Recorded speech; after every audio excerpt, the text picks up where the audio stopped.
Welcome everyone to the INC Transportation Committee meeting for Thursday, November 14th, 2024. We have 5 topics tonight. We've got a big night, and that's because tonight is focused largely on community topics, things that our activists in the community are doing or have done, have achieved. And so we'll be starting with 2 topics from our friends at Denver Streets Partnership. Sam McCrory will be talking about mobility for unhoused residents, and Jace Davis will talk about bicycling rewards program. Then we will switch to hearing from CDOT and an update on their BRT plans for Federal Boulevard and Colorado Boulevard.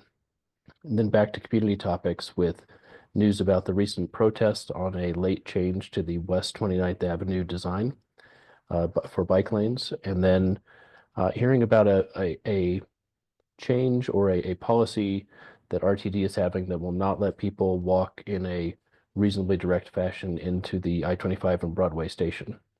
So it's a big night, and 4 of these topics will be brief, and we'll start with one of the brief ones. Sam McCrory, you have the floor, and you're able to share your screen for 15 minutes on the achievements this year in your Mobility for Unhoused Residents program. Awesome. Thanks, Joel. Hi, everyone. Good evening. My name is Sam McCrory. I'm the Advocacy Programs Manager here at the Denver Streets Partnership. I'm assuming most people know what the Denver Streets Partnership is, but we are a nonprofit organization based here in the Denver region. And our goal is to just generally make Denver a more car-free environment and make it safer for people who walk, bike, take transit, and just generally non-car modes. And so we do a lot of planning around that.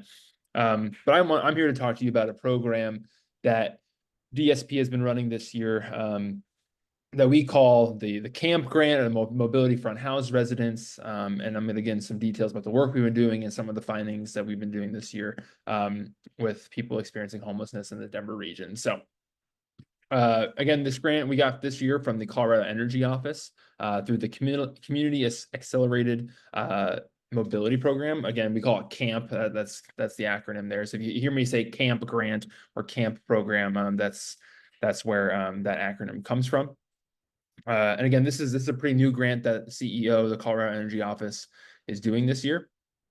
And we had really 3 key objectives when we wrote this grant. One of them being understanding the transportation needs and challenges for unhoused residents in the Denver area, creating a sustainable program in partnership with our shared market mobility providers, so that's Lyft and Lime, to ensure that some of the micro-housing communities can have access to electric alternatives to motor vehicles, whether that's through micromobility, bikes, scooters, those kinds of things.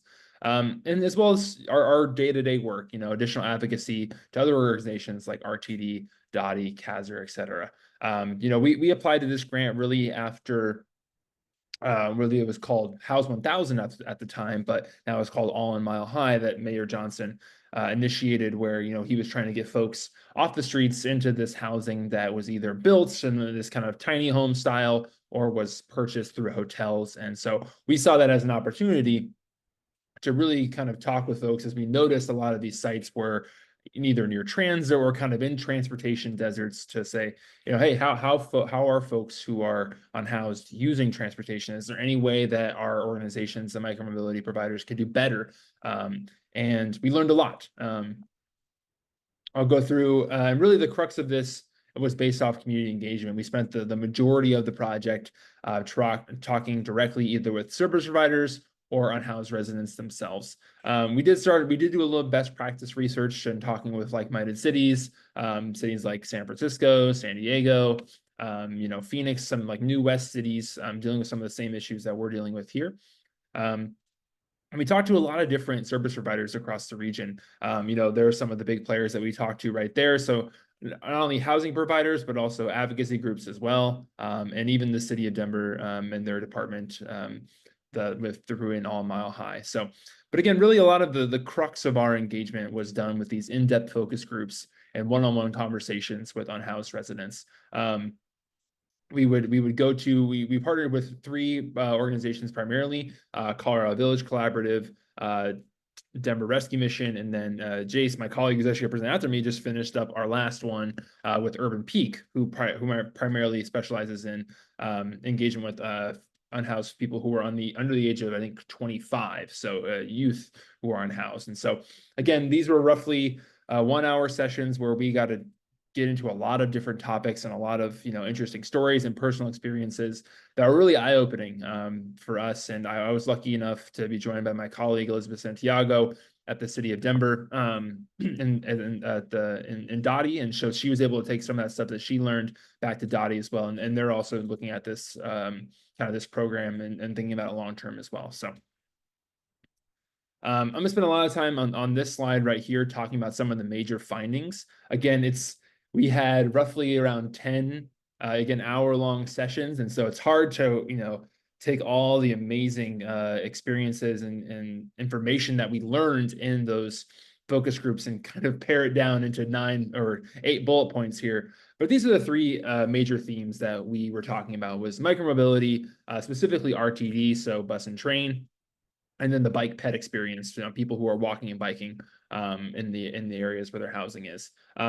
Because the grant was micromobility focused, we try to spend the majority of time talking about that.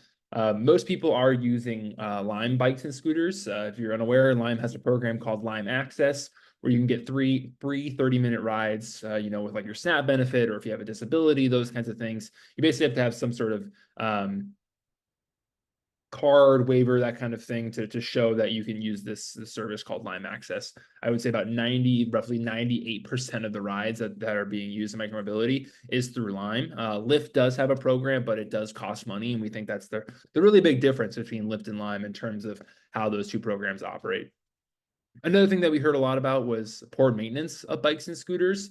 Flat tire, wheel was missing, pedals are on backwards, the brakes don't work, those kinds of things.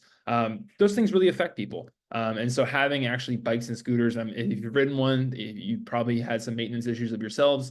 But these things really matter for folks who, are on sometimes a tight schedule and need to make appointments and those kinds of things. And the last one, specifically on micromobility, is just lacking placement in high use areas, specifically near high transit areas like the A line, where a lot of these housing sites are located, or just in front of the housing sites themselves. A lot of these places are industrial areas where the lighting is not that great, and so making someone walk a couple, maybe a half mile to find a bike or a scooter may not be that comfortable of a situation for them. And so having them directly in front of the housing site could be really important and increase usage. We did spend a lot of the time talking about RTD.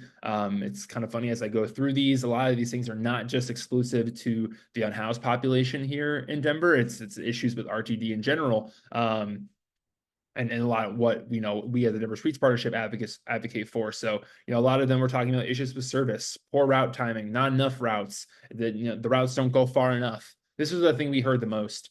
And again, I think the thing you need to consider about this population is some of them are on a pretty big time crunch. If they don't get to their housing appointment to try to get permanent housing, if they can't get to their doctor's appointment, if they can't get back to their shelter by a certain time, they are losing out on essential services that are, sometimes potentially even life or death in the winter. We heard a lot of stories about, people getting kicked off of buses and trains and those kinds of things, or, they missed the last bus or train, so they have to spend the night on the streets, those kinds of things. So all of these kind of compound to a larger spread issue that we're noticing with RTD. There's also issues, again, with RTD security and drivers. We heard a lot of stories about stereotyping, poor customer service. Someone perceived me as being unhoused, and so they just kept driving the bus. Or, I got on the bus and they assumed I didn't have the fare, and so the driver was automatically angry with me. Or, these are the types of things that we've heard. And so, talking about things like trauma-enforced training with RTD bus operators, or just more training in general to kind of have more empathy for a lot of these folks, I think is really important, and something to think about that, maybe you and I don't go through every single day by getting on the bus or the train. And then just some of the physical infrastructure around RTD, not enough benches, not enough shelters, poor lighting, trash cans, bathrooms. Again, all of these things that, I think everyone would love on a day-to-day basis. But again, kind of have to amplify that times, 10 or so, again, someone dealing with a disability, or someone who is, maybe dealing with addiction, those kinds of things. We heard countless times of, I missed my bus by a minute, and now I have to stand there. I have a disability, I'm standing there for 30 minutes, 45 minutes to an hour that takes a toll on me as a human. And so again, these are all issues that, you know, are not just widespread, not just around the housing sites, but widespread across the city and the region. And then last thing, we did talk a little bit about bike ped experience. You know, again, as I mentioned, a lot of these housing sites are near dangerous roads and intersections like Colorado, Santa Fe, Smith Road. You know, where they're dealing with high speed moving traffic. We heard multiple stories of people being hit by cars and, you know, friends being hit by cars and those kinds of things. And also poor sidewalks and lack of protected infrastructure. You know, we heard countless stories of people riding a Lime bike or a Lime scooter and, you know, a 1-inch rise and a crack in the sidewalk or a pothole in the road. You know, when you're going 50 miles an hour and there's no lighting on Smith Road, you know, you'll get chucked from one of those bikes and scooters, and you can get some pretty nasty. You know, we had people in our focus groups like show me the battle scars that they had from crashes on Lipton Lime and those kinds of things. The one other thing I'll mention that's not related to these three things as well is just access to e-bikes. You know, Denver and Colorado in general do such a great job with our e-bike rebate program and e-bike voucher program. But I think for personal freedom and personal mobility, it's really important that, you know, this population also has access to that. You know, we all know some of the kind of downsides with the Denver e-bike program. You have to be there at a specific time with all your stuff, and, you know, for someone who may not have access to a computer or may not have the proper documentation, those kinds of things, you know, we're really kind of missing out on that population where an e-bike is an essential service for them. And what kind of service are we doing by maybe letting someone purchase their maybe third or fourth e-bike, and we can give an e-bike to someone who desperately needs it and can get it and, you know, really enhance their life with one of those kinds of things. So e-bikes definitely came up in these conversations as well. Quickly, in terms of our next step, we are wrapping up this grant at the end of the year. We are doing some more of the pilot programming with those providers that I mentioned, just, you know, getting more people familiar with the bikes and scooters that are provided, you know, answering questions from the micromobility providers, you know, just again, kind of shop talking, resource talking, and getting people signed up for programs and just getting the general awareness up. And then the work doesn't stop there. You know, again, as DSP, we have continued advocacy, you know, again, talking with Kaiser and the Colorado Energy Office about the e-bike rebates. How can those be more widespread to reach this population? How can we advocate to RTD? How can we also advocate to Lipton Lime themselves about providing better bikes, more scooters, those kinds of things?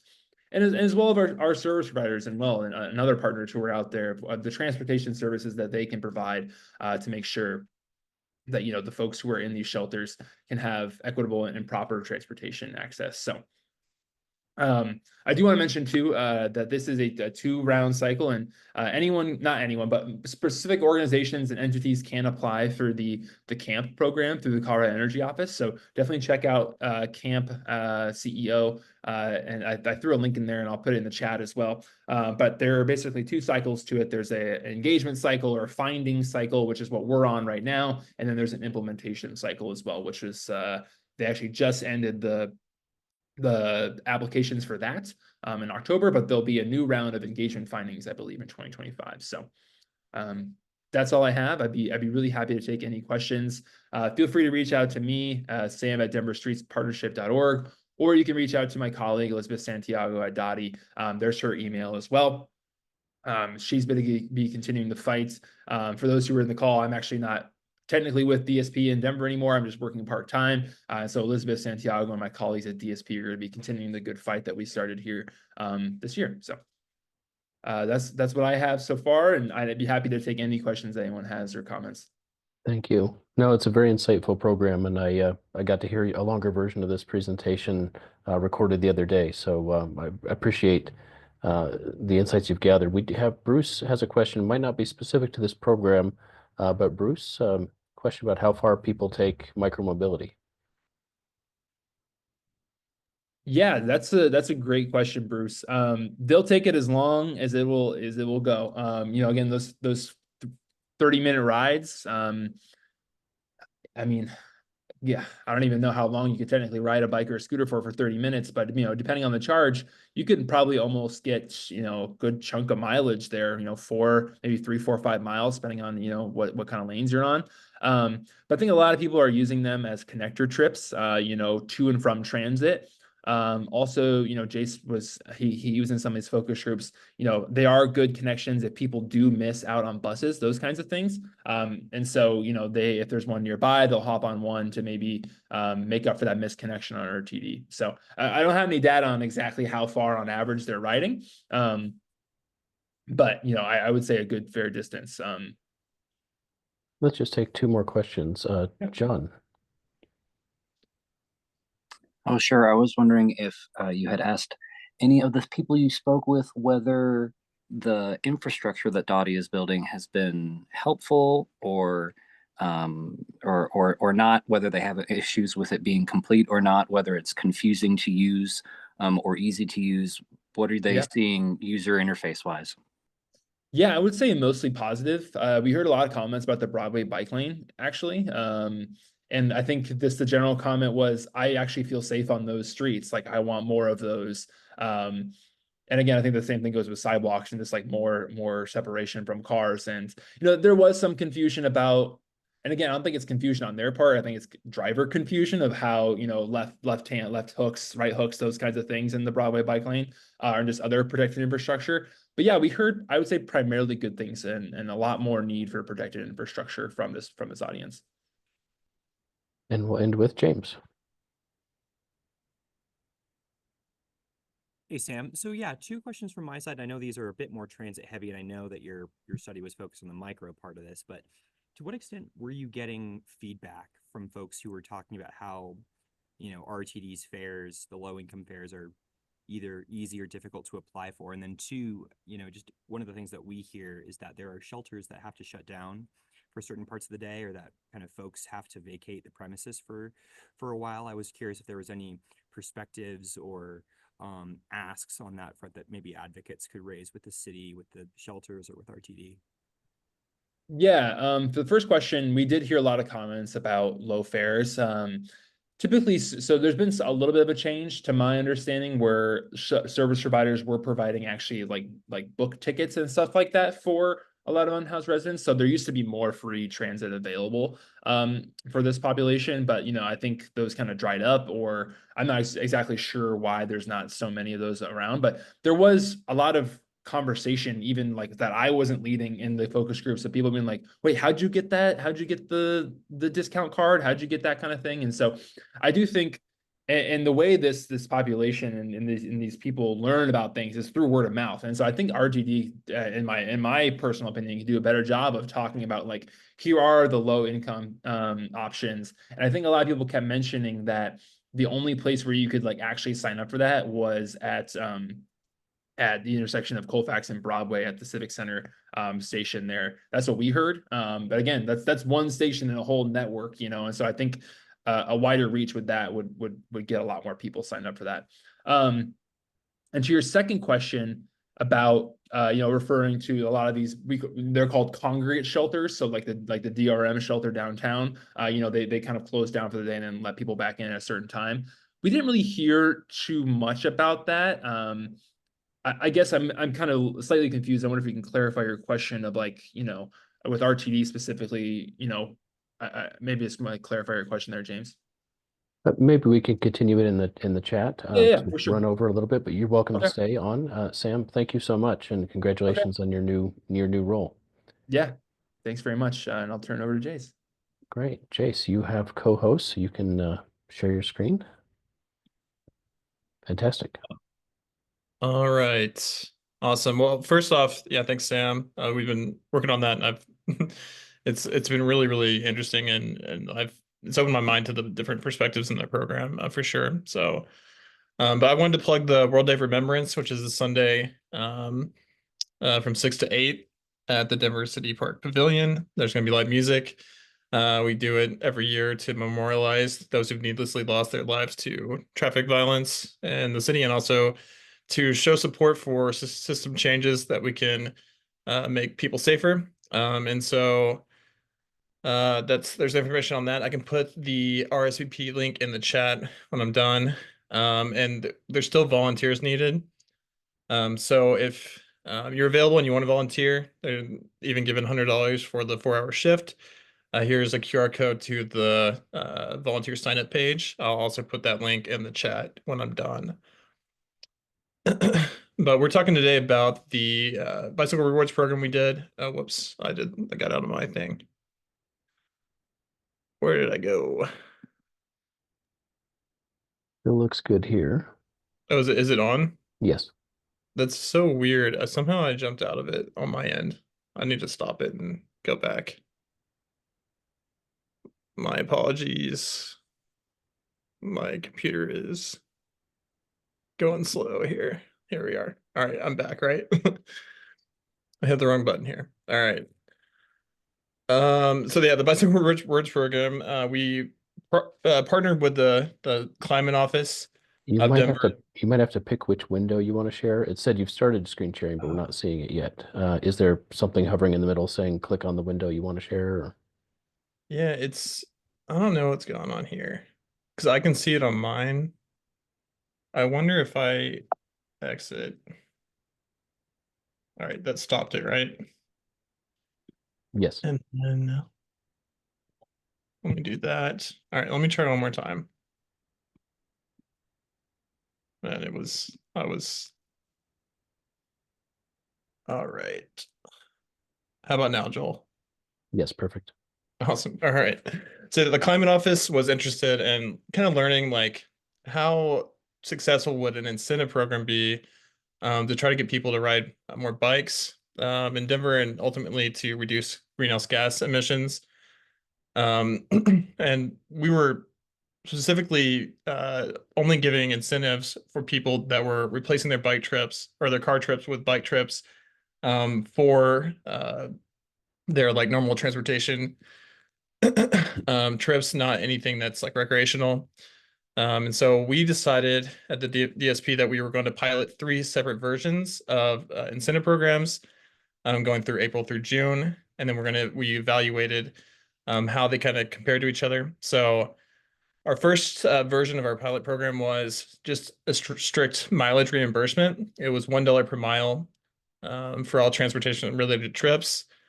Each participant was required to record their trips and submit their bicycle trips through a software that we gave them training on.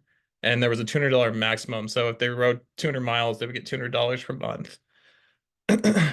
Version 2 was more about the support for these folks. They still got money for completing the program if they rode once a week. They got $200 at the end of the program, and they also got $500 for bicycle repairs, accessories, and even the purchase of a non-e-bike.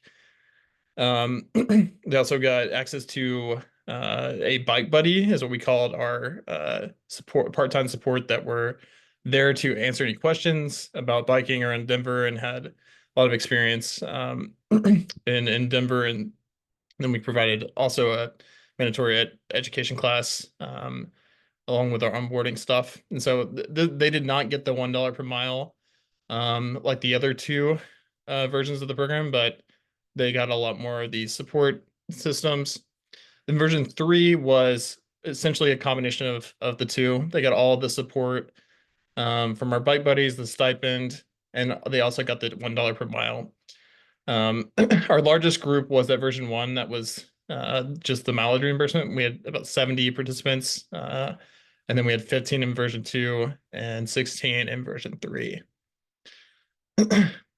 We hired the 3 bike buddies, and we had a list. We had like 30 applicants for that to be a bike buddy, and so there were so many great people that are in Denver that are interested in doing that, and that was I have some takeaways from that at the end of the presentation.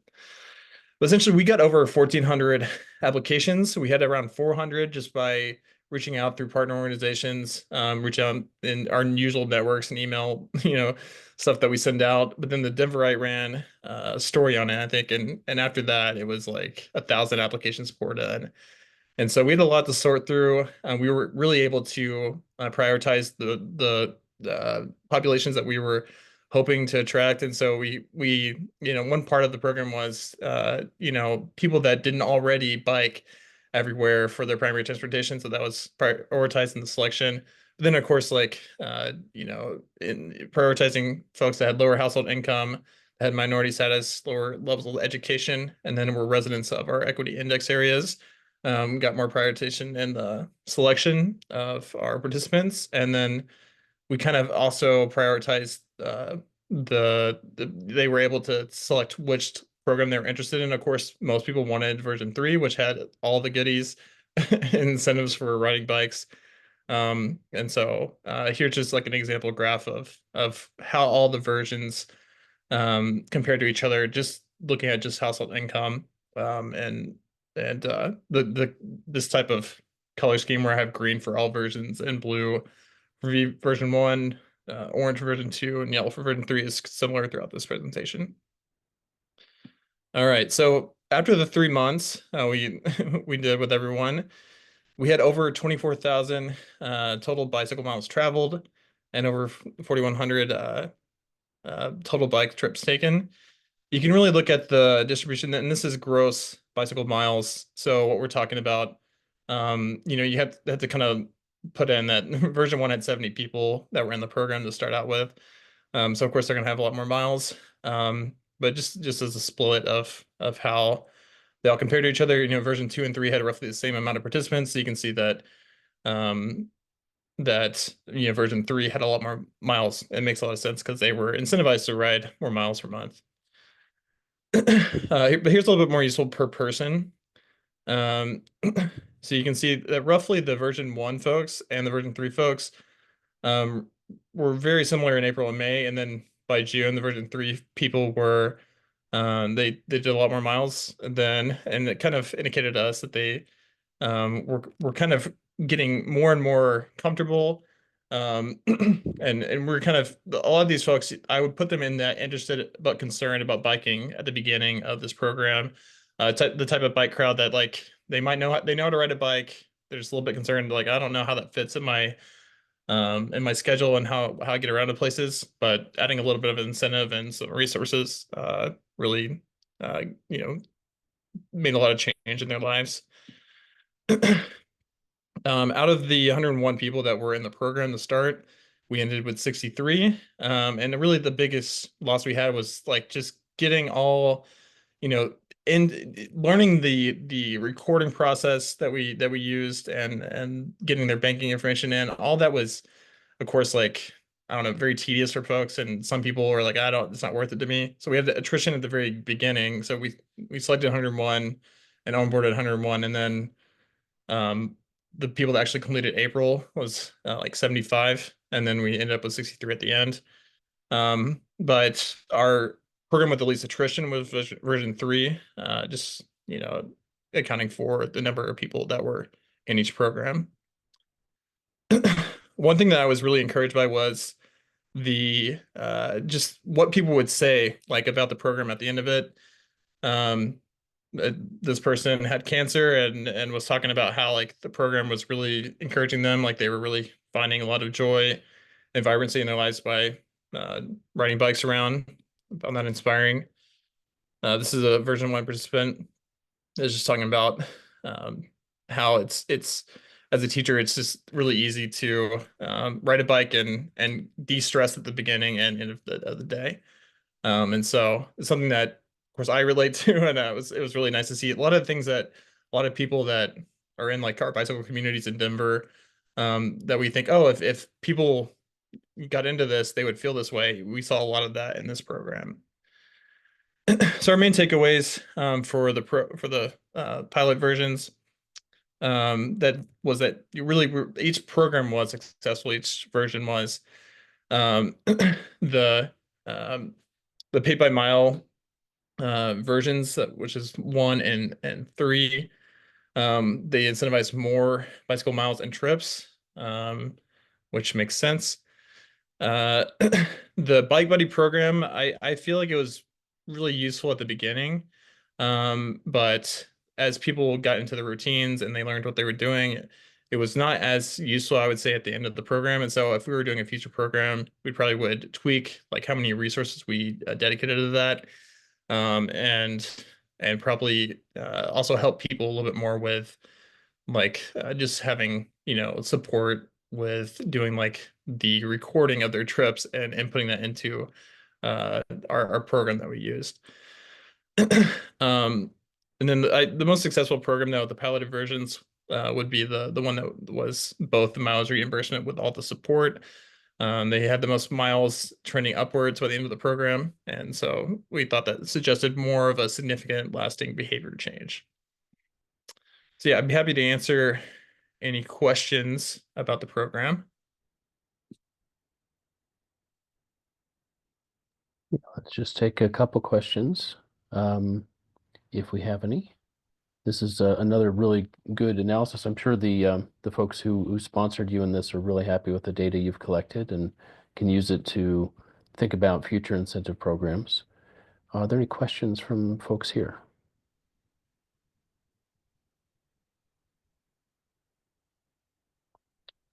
Not seeing right away, but if you want to stick around, we can do a little question in the chat.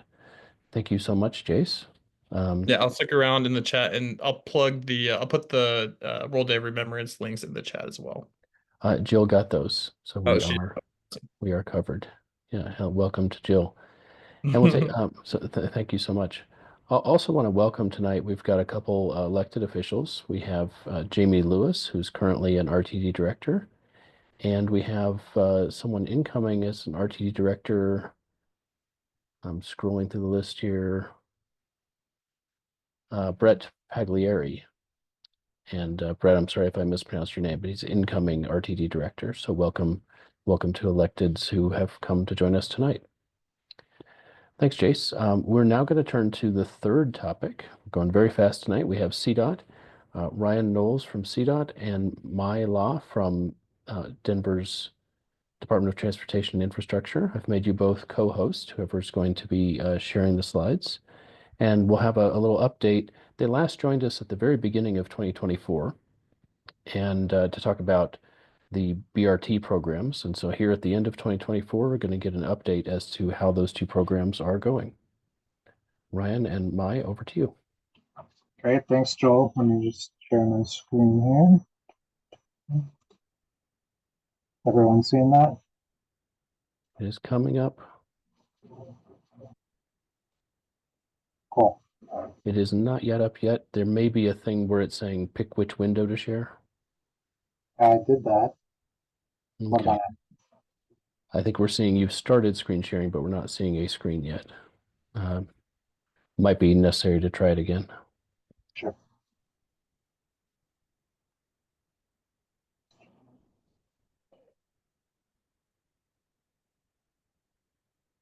That work? It says you've started screen sharing. There it is. Okay. Fantastic. Great. Well, yeah, I'm just going to give an overview this evening of the Federal Boulevard and Colorado Boulevard BRT projects, generally where we are with those. A lot of information, so I'll try to move through it somewhat quickly so we have time for discussion and questions. So really quick, when we talk about BRT on Federal Boulevard and Colorado Boulevard, we are talking about a improved transit line that really incorporates a lot of the elements of light rail, including platforms and stations, ticket vending machines, boarding at all doors of the vehicle, and doing that at a level platform. And the goal is really to reduce the existing delay that we see on the number 31, number 30 on Federal Boulevard, number 40 on Colorado Boulevard, and really increase the speed and reliability of transit service so that it is much more competitive with other modes like driving. So why is CDOT doing this? So as part of our 10-year plan, we have received direction from the state legislature, the governor, and our local partners to improve the multimodality of the transportation system, and really also to do that in conjunction with reducing our greenhouse gas emissions. And so transit is a really important way for CDOT to meet those goals, provide better transportation options for Coloradans, and really be proactive in reducing the brown cloud that we all experience every summer. You know, the horrible air quality that we have to deal with because of our over reliance on single occupancy vehicles.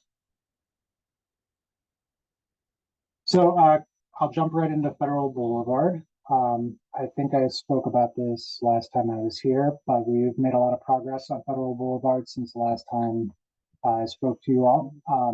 So high level overview, what we're proposing for Federal Boulevard includes 38 station pairs in 18 miles from 120th Avenue in North Westminster to Dartmouth Avenue in South Denver.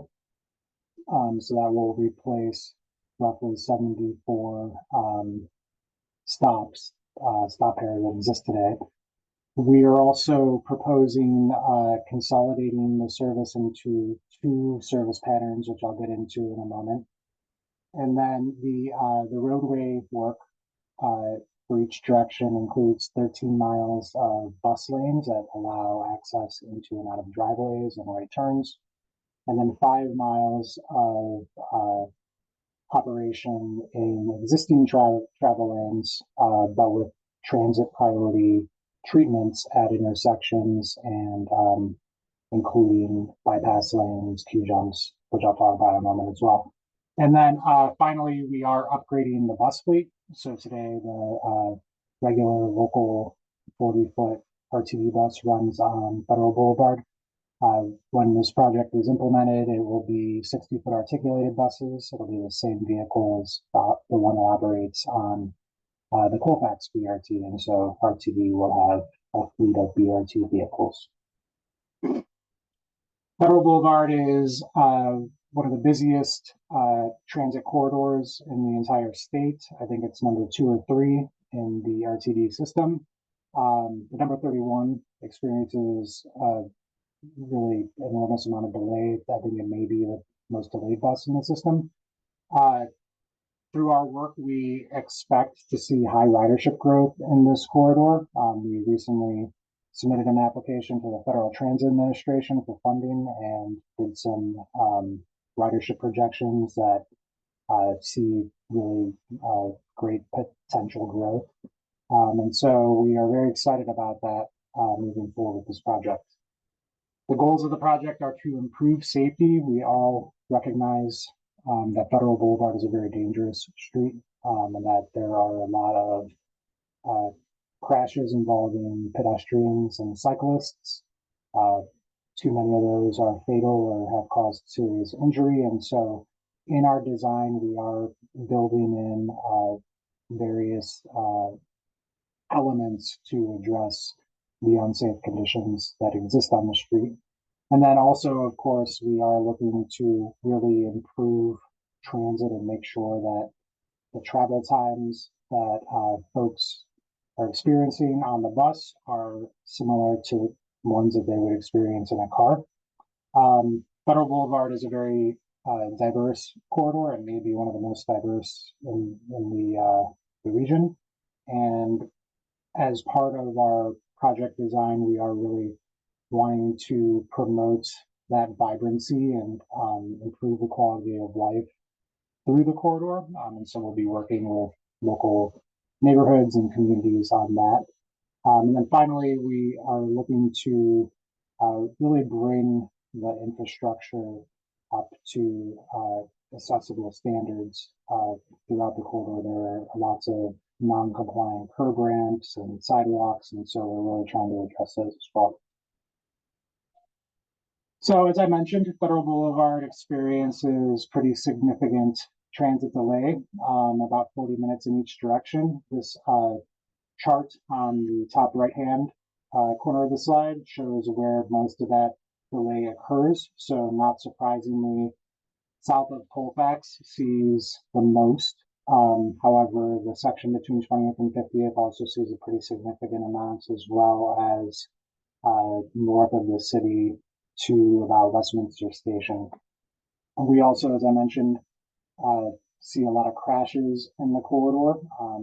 They're pretty distributed through the day, although we do see quite a few in the the nighttime hours. And so one thing that we have identified is that lighting is very poor in some parts of the corridor, which is contributing to pedestrian crashes. And so that'll be something that we address as well. So the alternative that we have advanced was developed through the Denver Moves Federal Alternatives Analysis, which was completed in early 2022. And then north of the city, the Federal Boulevard Multimodal Transportation Study also came to a similar conclusion, and that is to have side running BRT in the curbside lanes, and that the stations different from Colfax would be side loading as opposed to center loading. So we have developed a proposal to locate 38 stations, as I mentioned, which would have that configuration. There's lots of connectivity to the existing rail system as well as other crosstown routes. So we feel like this is a really good distribution of station locations, given the land uses and densities on the corridor. We did present this at an open house that we held in May, got some good feedback and made some adjustments based on that, particularly around the Spear intersection. So there has been some good back and forth with the community as well as our project partners.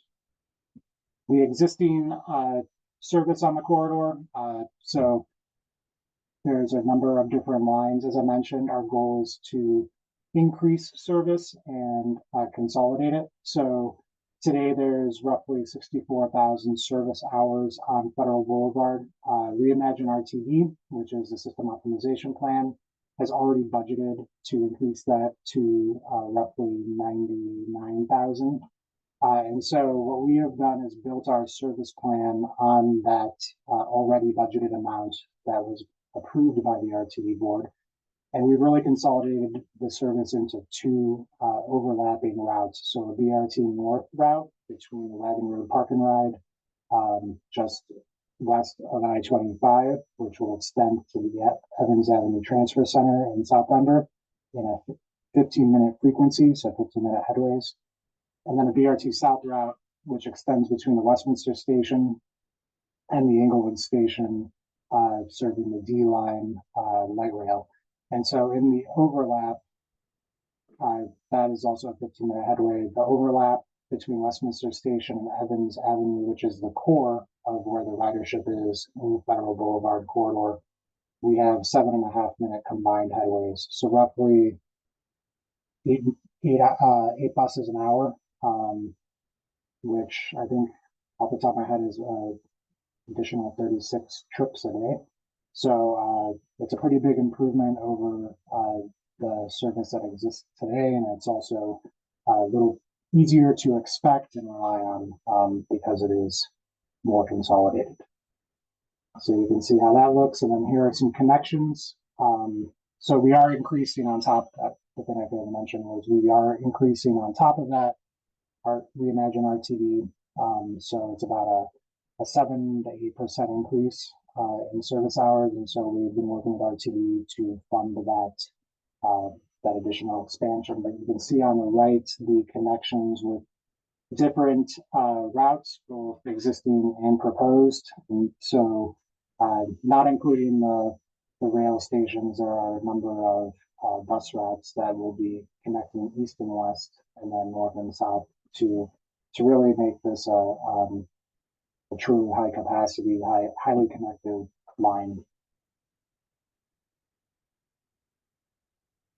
So then with the alternative, we have several different operational configurations, which all add up to more or less a consistent theme through the corridor. But this map, Bill Park, is there to give you reference. This map shows how that all kind of shakes out. So in Denver specifically, you can see just around 70 we have what we are identifying as speed and reliability improvements. So this is where the bus would be operating, sharing a lane with traffic, but then would have at select locations bypass lanes, which would be basically short bus lanes. They would be like a block or two long.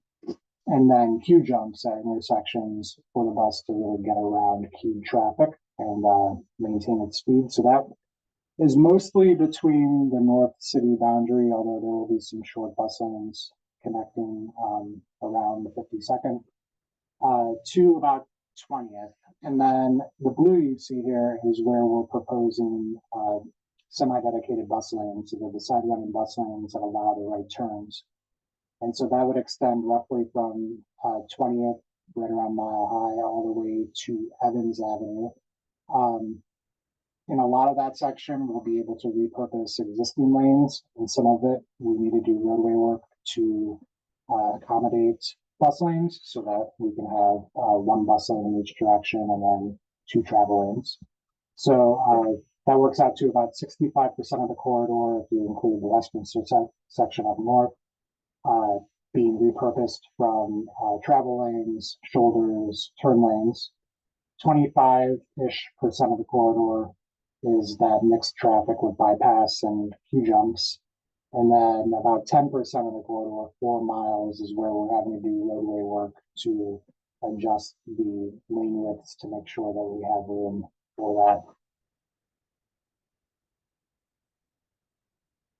And then, as I mentioned, we'll have a 60-foot articulated bus. Today, the plan is to have that be a clean diesel bus, consistent with the other vehicles in RTD's fleet, but RTD is finishing up their low to no emission vehicle study and determining a path forward for a cleaner propulsion system for their fleet. And so we're planning this project to accommodate whatever direction they go in there.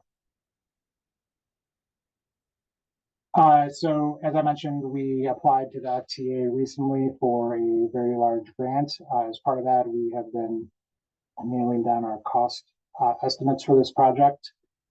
So in today's dollars, the project as planned would cost $281 million when we adjust that for inflation. For the year of construction, which is 2028, that is about $318 million. So we're working to secure the federal grant that I mentioned, as well as we've built a financial plan that utilizes a number of state sources as well as other federal funding sources.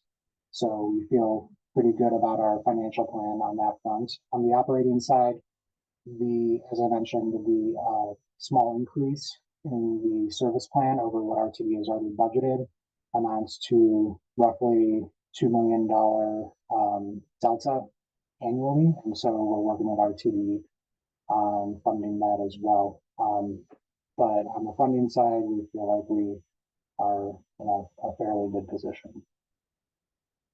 We had a series of open houses last spring. This picture shows the one that we held at CDOT headquarters, but we also had one in Westminster and then one at Englewood. Generally speaking, we hear a lot of excitement about BRT. The questions about the project really come with the details. So questions about what are we doing to improve safety, improve multimodal connectivity to the corridor. So we are building that into the design. We are also doing a separate first and last mile study, which will inform station area design, as well as hopefully develop some recommendations around connecting services and TDM or transit demand management strategies. And then we've also heard about the design of where bus lanes are going and how to accomplish providing the fastest and most reliable transit service on federal as possible. So we've been working with partners on that and talking to organizations in the community. So happy to talk about that, but I do want to go forward so we can save that for discussion. Schedule is, we're still fairly early in the project, but we have made a lot of progress, as I mentioned. We are roughly about halfway through our 30% and 30% design and then NEPA, the environmental review phase. Our goal is to start construction of this project in mid to late 2027. So we are hoping to really start to nail down the design of this project. But our mandate is to have it open for the public by 2030. So with that, I'll shift to Colorado Boulevard. So we're about a year behind on Colorado Boulevard. You know, the goals of this project are very similar to the Federal Boulevard BRT project, although not quite as clearly defined because we literally just started this project. So I think, you know, we will have more to share there on very specific corridor-based goals. However, some of the things that we have made some progress on is including the length of the project. So initially we were anticipating that this project would extend between the 40th and Colorado station serving the A line just south of I-70 to the Colorado station serving the E and H lines right around I-25. We recently made the decision with our partners to extend the actual service of the BRT all the way to Southmore Station, and then we're looking at having the capital improvements extend to Yale. So this would be a true upgrade of the number 40, which is the primary route running on Colorado Boulevard today. So as I'm probably did not mention on Colorado Boulevard, we are in a slightly different phase than we are on Federal Boulevard. There hadn't been a lot of planning work specific to transit done on Colorado Boulevard, and so we're going through the process of selecting an alternative at this point. So we don't yet have a concept of what the alignment for BRT will look like on Colorado Boulevard. We're in the process of doing that. So screening different alternatives. We'll be having public meetings. We had one already, just kind of introducing the project to the community, and we've been going to different events, but we will be having a public meeting in the spring where we'll really be talking about what those alternatives look like. So more to come on that. You can see we're very early in the process here. We just basically kicked it off end of April, early May. But our goal here is also to have this open for the public by 2030. So we are moving significantly fast on this project. Our goal would be to start construction in calendar year 2028. So as I mentioned, we did confirm the actual study area and then the length of the BRT scope of the line. We've also done some preliminary work on where stations could be located, and this is to help inform the selection of an alternative. But these certainly are by no means final. But we are looking at a number of stations between 40th and Yale, and then some existing stops between Yale and Southmore. So roughly about 20 BRT station areas. Spacing is about a third of a mile, which is a little bit different than Federal. And on Federal, in Denver, it's about a fourth of a mile. And then north of Denver, it's about a half mile. So as I mentioned, we're going through our screening process. We're currently doing what we call a feasibility screening. So really just kind of determining what are the fatal flaws that would eliminate particular alternatives. We'll be getting into more detailed screening, talking about is it side running, is it center running, where are the bus lanes, how all that works. So that process is slated to start in the next month or so. And this is really where we'll be coming out to the community and to our stakeholder groups and asking for input and feedback on that. And then goal is to select the project alternative by late spring of next year so that we can begin our design and NEPA review process of that alternative. So by the end of May, early June, we should have about, we would say, a 10% design. So some maps with where we think the BRT will be. We are only evaluating BRT. We're not looking at light rail or streetcars or gondolas or anything like that. So these are the three primary alternatives that we're evaluating, but we're evaluating those for different sections of the corridor. So it could end up that Colorado Boulevard isn't all one configuration, similar to how Federal Boulevard has developed. It could be aligned in one way and in one particular section, and then as the corridor changes, as you move through it, it may make sense to have the bus do something different somewhere else. I pretty much just mentioned all this, but again, we hope to have that figured out by the end of this spring of next year, and then we'll move forward with detailed 30% NEPA design. We had an open house. It was September 13th. We had 168 people show up, which was a really good turnout. We've gotten over 500 online and in-person survey responses, and then additional surveys that we have online. Total feedback right now sitting just under 1,000. We've also been going to various events in the community, so some of the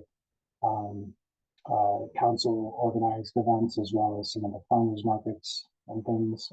So that's been good, and we'll continue to do that. Again, generally speaking, lots of excitement about BRT on Colorado Boulevard.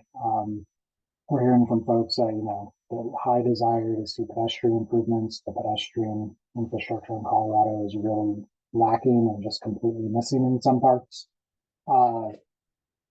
Obviously, we want to see better speed and reliability with the transit service, and then, of course, safety being a big concern as well. And I would say the feedback we've been getting so far, again, lots of interest and excitement about the project, more questions about details, some of the things that have been popping up in the media regard, what we're going to do with lanes, and if are we going to repurpose travel lanes to bus lanes. So, we're in the process of figuring that out right now. So we are anticipating our next public meeting in spring of next year. As I mentioned, we are having our first stakeholder committee meeting next week. So I think I'm sure some of the folks on this call are on that. But if you are not and you're interested in attending, please let me know and I will get you an invite. And with the alternatives analysis, we are also completing a traffic analysis. We're doing modeling to determine what the different alternatives do to the network. We'll be doing some initial survey around station locations and utility work, just analyzing where utilities are. And then starting the purpose and need of the project, which feeds into the environmental reports. So I believe that's all I have. And happy to take any questions or discuss any of the information I presented. Thank you very much. For our speakers who are going after this, thanks for your indulgence. We have rearranged the schedule a little bit. Ryan has something after this that came up, so we moved him from the end to the middle. So thank you for that. But I think we still do have time for some questions. We'll start with some federal questions. Jamie Lewis has questions about sidewalks in the area. Jamie? Yeah, because we're reducing the amount of stops, that creates more space in between each stop. I'm just curious, are you coordinating with DOTI to make sure that those sidewalks are in good working condition, so the people that do have to walk a little further can get there safely? We are coordinating with DOTI. In some instances, we'll be replacing the sidewalks where we're doing roadway work. But yeah, in other instances, we are working with DOTI to identify how to improve sidewalks. Thank you, Ryan. There's a number of features that go into BRT. Ian has a question about one of those features. Ian. Yeah, so I'm just wondering if both of these routes, will the buses have signal priority such that they won't ever be stuck at a red light and they will always get a green wave? And I ask this because I think it's an important part, because I ride the Zero bus and it does have a dedicated lane, but it's stuck at red lights all the time. Even though it has dedicated lanes, so I just think that's a big aspect of like the speed. Yeah, our plan is to have transit signal priority at all the signalized intersections. I don't know if it exists on Broadway or not, but on Federal and Colorado and Colfax for that matter, what it'll do is the bus will have a unit that transponds with the controller in the signal box, and so as it approaches signalized intersection, if there's a green, generally what will happen is the unit on the bus will let the signal box know it's coming, so the green will hold. Or if it is on a red, it'll go to the next green in the cycle. So the idea is if it does have to stop, it's not stopped for very long. Yeah, it's complicated business because DOTI for Vision Zero has been talking about changing signal timing being so vital to being sure that people don't go too fast. They get reds if they're going over the speed limit. So will these be signals specific to the bus lane, or is this for all traffic? So generally speaking, unless there's a queue jump, the buses utilize the same signals as the rest of traffic. The buses, however, do travel significantly slower than the rest of traffic because they're making stops, and then when they are getting up to travel speed, they don't exceed the speed limit. Oh, So it wasn't a concern with the bus going too fast. It was a concern with existing goes too fast. DOTI really extolled how much how many lives can be saved if they change the signal timing, which yeah. begs the question why they haven't done it low all these many years. But then it sounds like the signal timing will be unpredictable when there's the transit signal priority. Yeah, I'm not a signal engineer, so but my understanding of signal retiming to enforce safer speeds is that it is timed to the speed limit so that if you're exceeding the speed limit, you will hit more reds than if you drive at or below the speed limit. And so with the bus obviously being in compliance with the speed limits, that really shouldn't be too much of an issue. Okay, yeah, maybe we'll have a presentation next year from a signal timing expert to talk about how this interaction happens. I know if you can speak to that. Oh, fantastic. We need a bold one to talk to this audience because we do ask some hard questions. Speaking of which, one of the key aspects of BRT, of course, is dedicated lanes or exclusive lanes, ideally. Dedicated as sort of a soft definition in North America. John Ricky, do you want to tee up your question? Sure. For 5 miles of the Federal BRT project, you're planning on basically painting sharrows on Federal and telling the buses to share traffic. And it feels like you're prioritizing the convenience of drivers by not taking away one of the extant lanes, and homeowners by not giving car traffic the option to use parallel routes, rather than transit riders for whom this entire project exists. And I'm wondering why you're choosing to prioritize the convenience of drivers and homeowners rather than bus riders.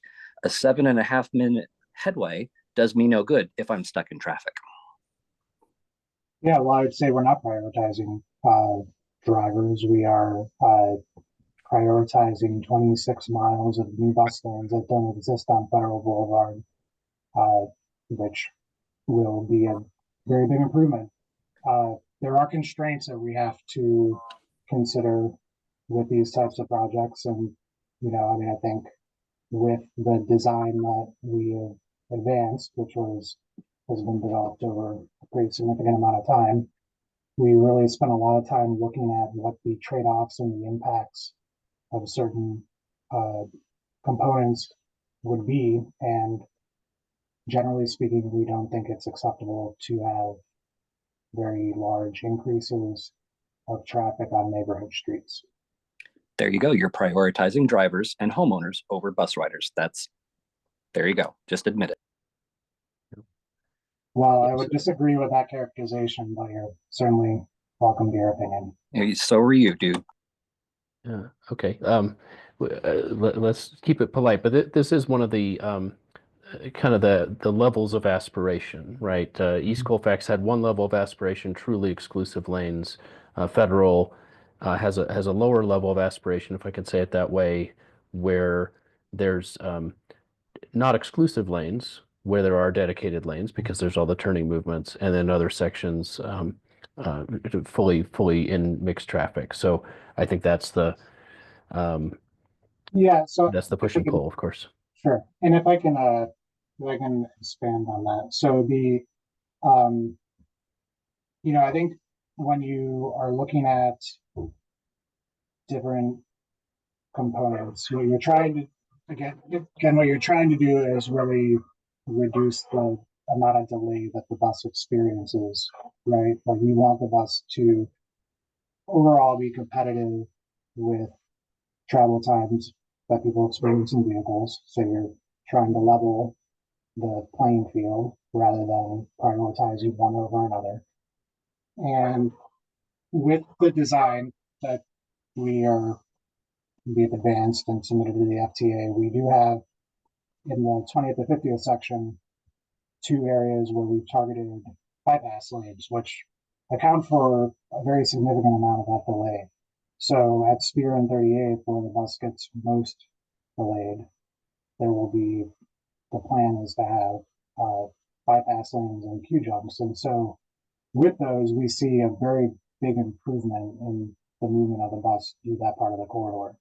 I mean, I think the challenge again with trying to have a continuous bus lane between 20th and 50th is that if you take Federal Boulevard down to one lane of general purpose traffic in each direction, then you do see, I mean, we're modeling pretty significant impacts to Lowell, Elliott, Zuni, Tejon, even streets over into the lower Highlands. And then, I think the other thing to consider is that when you put down bus lanes, you also want drivers to comply with not driving in them. And so if drivers get so frustrated that they're stuck in traffic and there's a bus lane next to them, they're probably going to choose to drive that. So then you create an enforcement issue that is an additional resource drain on the city. Let's just take one more question on federal, or one more topic on federal, and that is funding. We had, I'm going to please correct if I get your name wrong, Huang, of the question about funding. Hi, Ryan. I also hi. I emailed you earlier with this question as well. I know that the Colfax BRT is completely funded. I know that the FTA has already released the grant for the Colfax BRT. I saw on your schedule for the federal BRT that funding and finalization of the funding strategy is extending into 2025. Are there mitigation strategies on your team right now in the event that, the new administration comes in and is not amenable to public transit funding? That's a good question. So we have been talking about this, obviously, as everyone has been talking about the election. So we submitted the grant at the end of August with the anticipation that there could be a change in policy resulting from the election. The Capital Investment Grant Program, which is the program FTA has that we applied to, is funded through the bipartisan infrastructure law, which is funded through the end of fiscal year 2026. So the money has been allocated, and there could be changes to like how they decide to award it.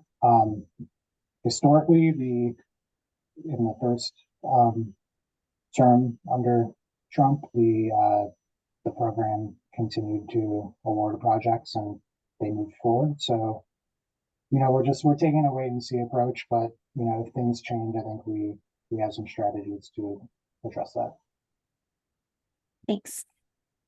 And then one more funding question. I had heard on the grapevine that the FTA, their initial response to the preferred alternative was to question something about it, how much travel time it would reduce or how much ridership it would attract. What were their comments? So there weren't so much comments. It was more around assumptions built into the service plan, and related to like how many seconds we would anticipate the bus being stopped at a station versus like what's happening today. So like more, I would say, adjustments to just some of those assumptions that resulted in the overall travel times. But the overall numbers were favorable enough that this will be competitive? We believe so, yeah. Okay. I mean, And of course, there are nuances. I mean, I could go into a lot of detail, but I think we feel like this is a pretty competitive project. Okay. Maybe quickly, there are a lot of other features to BRT, level boarding, off-board ticketing, all-door boarding, buses with more doors than the normal two. Which of those are going to be incorporated? All of those. All of those. That's great. Yeah, so at every station there will be a 13-inch platform, a station canopy, which will be nicer than your typical BRT shelter or RTD shelter. Ticket vending machines. I believe we're planning on having ticket validators for the RTD app on the stations as well. There will be real-time information, so kind of similar to the information boards that you can see at a light rail station. So the BRT stations themselves will feel very much like being at like a W line station. Yep, all door boarding and at least 3 doors. Yes, yeah, the new vehicles fantastic. will have 3 doors. So Fantastic. Yeah. Okay, so we'll turn to Colorado Boulevard, and I know this is an earlier phase, so let's stay at a very high altitude. We'll start with James Flatham, who has a question about the 3 alternatives you've looked at, and perhaps another one you haven't looked at. James? Hey, thanks, Joel. And hey, Ryan, thanks for being here. So yeah, I would definitely, I'm connected with Greater Denver Transit. I feel very passionately that, we need dedicated lanes in order for this to be BRT. But in terms of the Colorado project, it's interesting because it seems like it's such a wider amount of space. So I was curious to see if CDOT has looked at any scopes that include more overall space being dedicated to transit, being dedicated to pedestrian paths and bike paths, like more like a transit way concept. And if not, what is it that the public can do, or what can advocates do to make sure that a more ambitious transit way project gets studied? Yeah, I don't know that we've really gotten that far yet. So I think that could be some good feedback. I don't know if you're, I think Greater Denver Transit is on the stakeholder meeting next week. So that would be some good feedback to provide.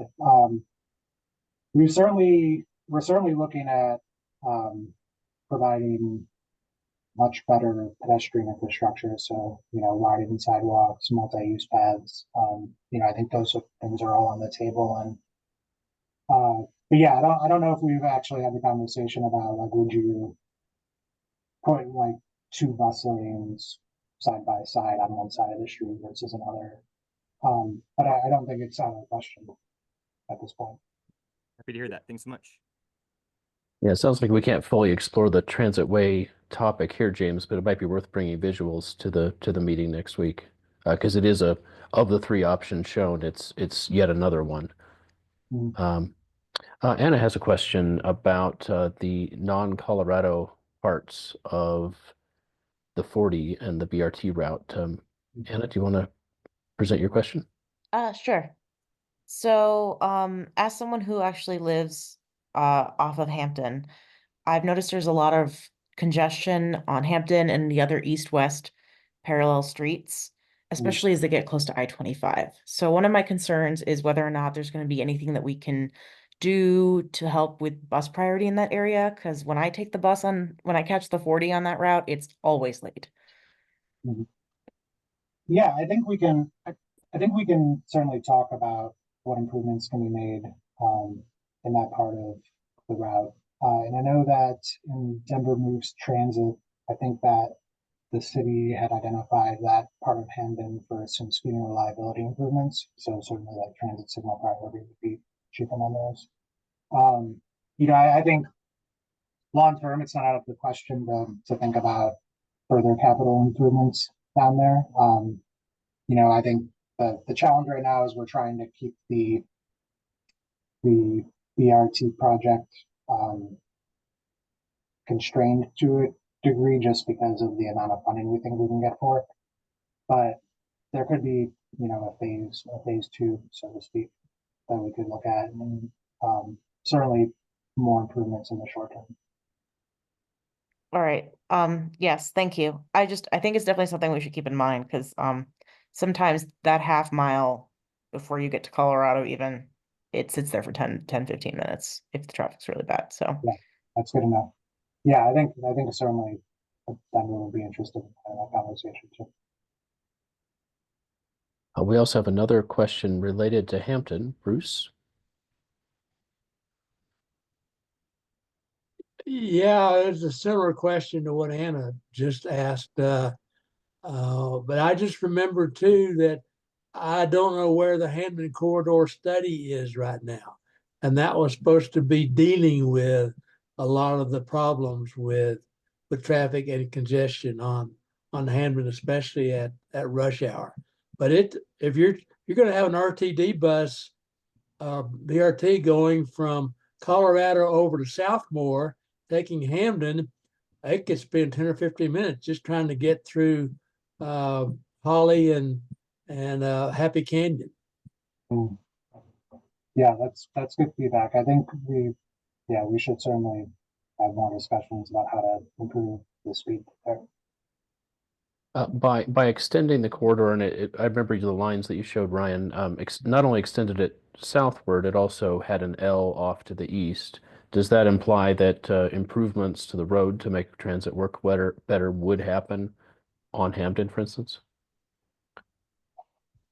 So at this point, we aren't necessarily considering roadway improvements on Hampden.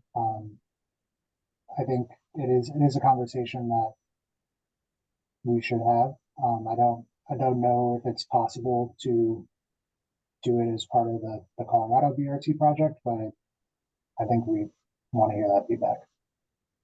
Okay. And maybe this leads into where I want to leave this. Thank you for your candor in saying we're trying to constrain the scope to something that's doable with the amount of funding you'll believe that's available. I've had that sense with this project right from the start, where I was hearing from people who went to the open house, for instance, in September, who were saying that they were bringing up ideas that were, perfectly reasonable, but would be a part of a more transformative reworking of the wider parts of Colorado Boulevard. And they were feeling like the project team was sort of dismissive of that. And the way I chose to interpret what I was hearing was the project team was saying we couldn't possibly within the scope that we believe we have.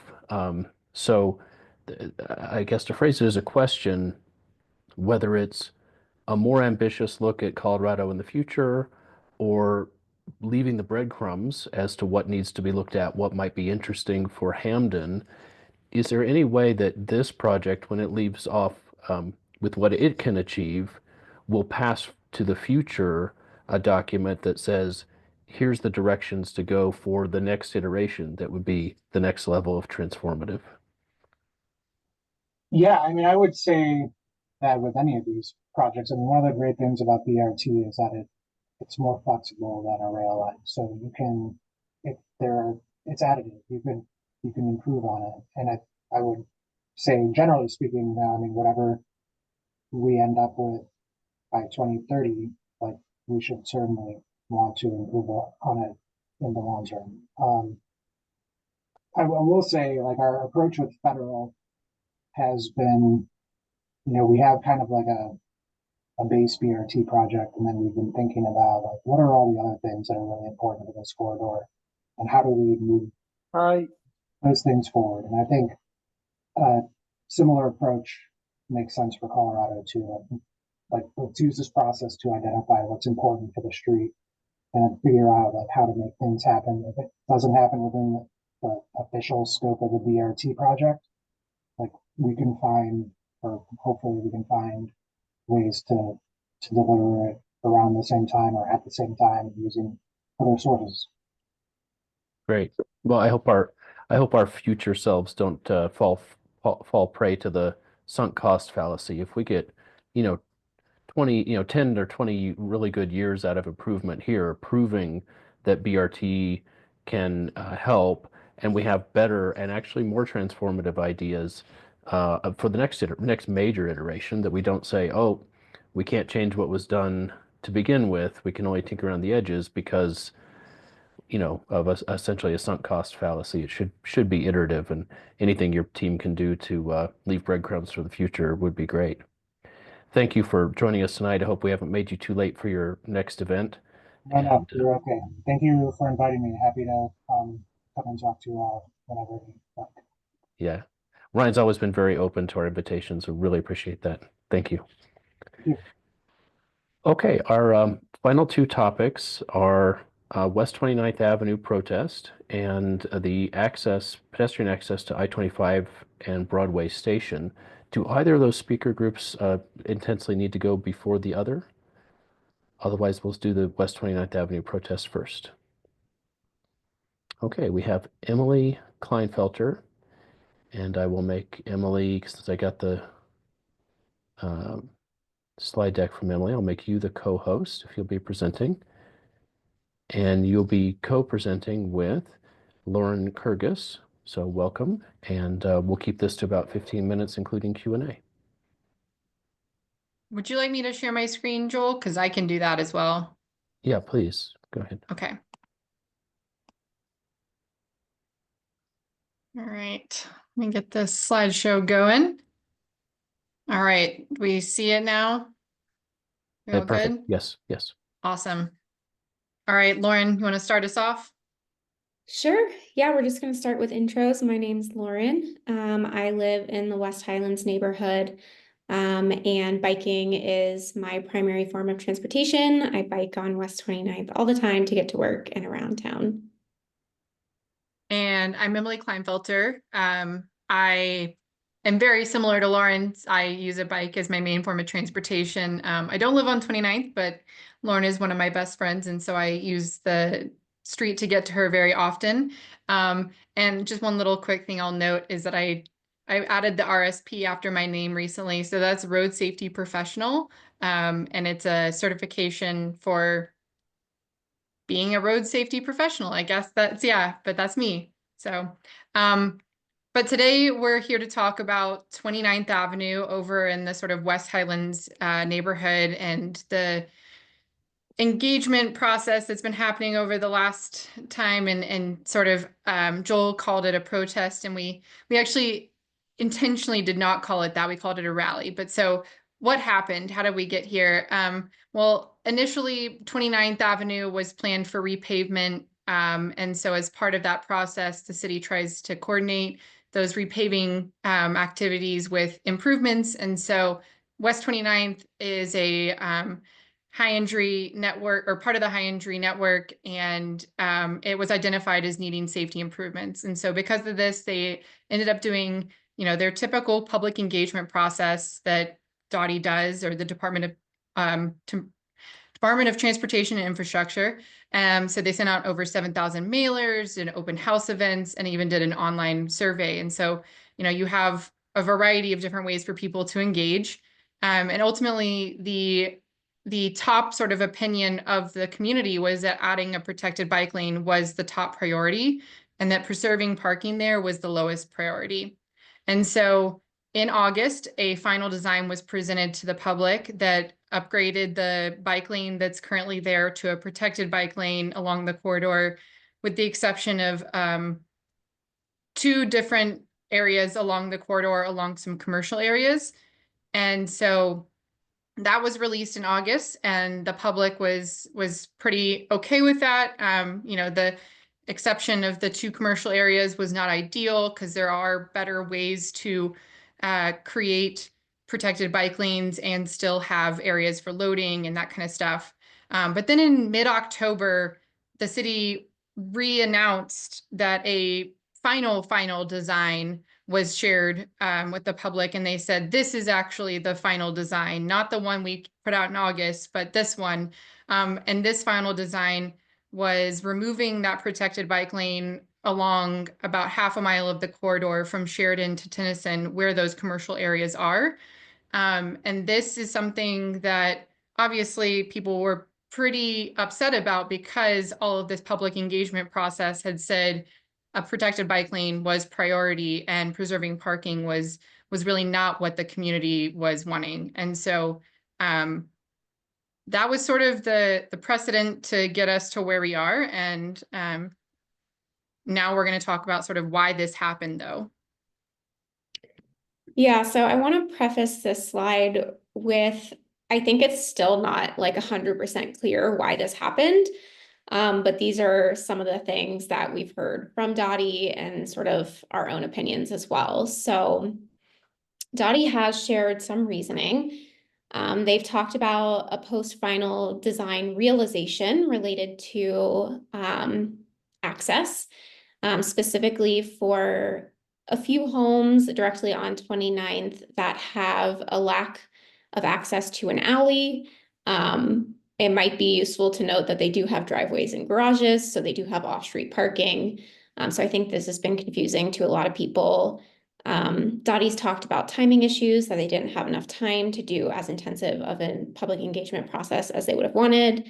And then a lot of language around like creating a balance, finding a compromise, maintaining neighborhood character.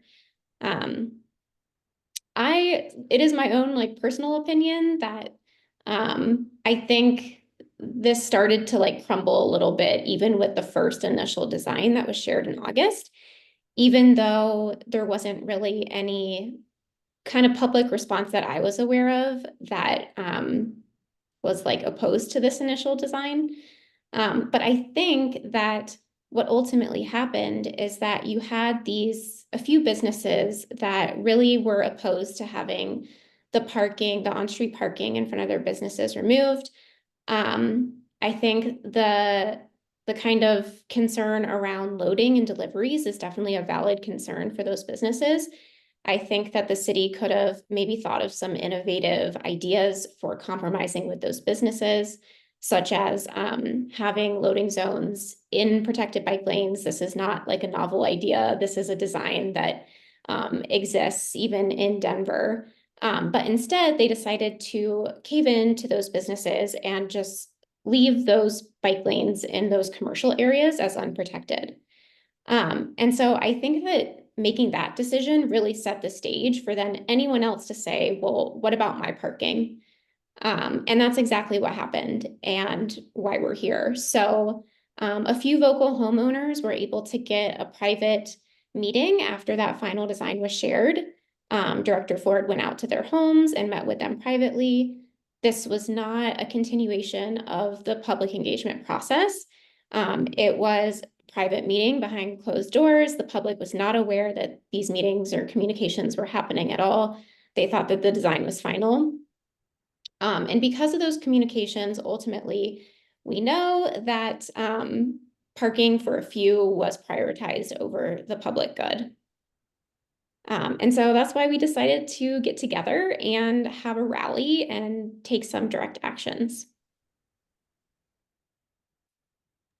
Yeah, so again, Lauren lives on 29th, and so she's been way more attuned to what's happening there. And when she let me know that this was something that the plans were changing, and I hopped on sort of social media and started to see that really this conversation was happening on a greater level, that the community was not, you know, okay with this change to the design. And so we ultimately decided that this needed to actually create some real action. And so we put out a call to the community. We put out flyers. Lauren went door to door, and we asked people to show up on Saturday morning, November 2nd at along 29th for a rally where we would just walk along or make our way along 29th as a group. And we put out these flyers as well that we handed out after the event to get people to actually take action. And I'll cover that in a moment. So again, we put out these flyers, we get the word out on social media. We had people posting it to their different pages and things like that. But ideally, you know, it was trying to get the community that was really of that area there, because I think part of the issue is that there was a lot of the homeowners who were saying, oh, well, we don't feel like it's the community who wants this. And so we really were trying to get the community out there.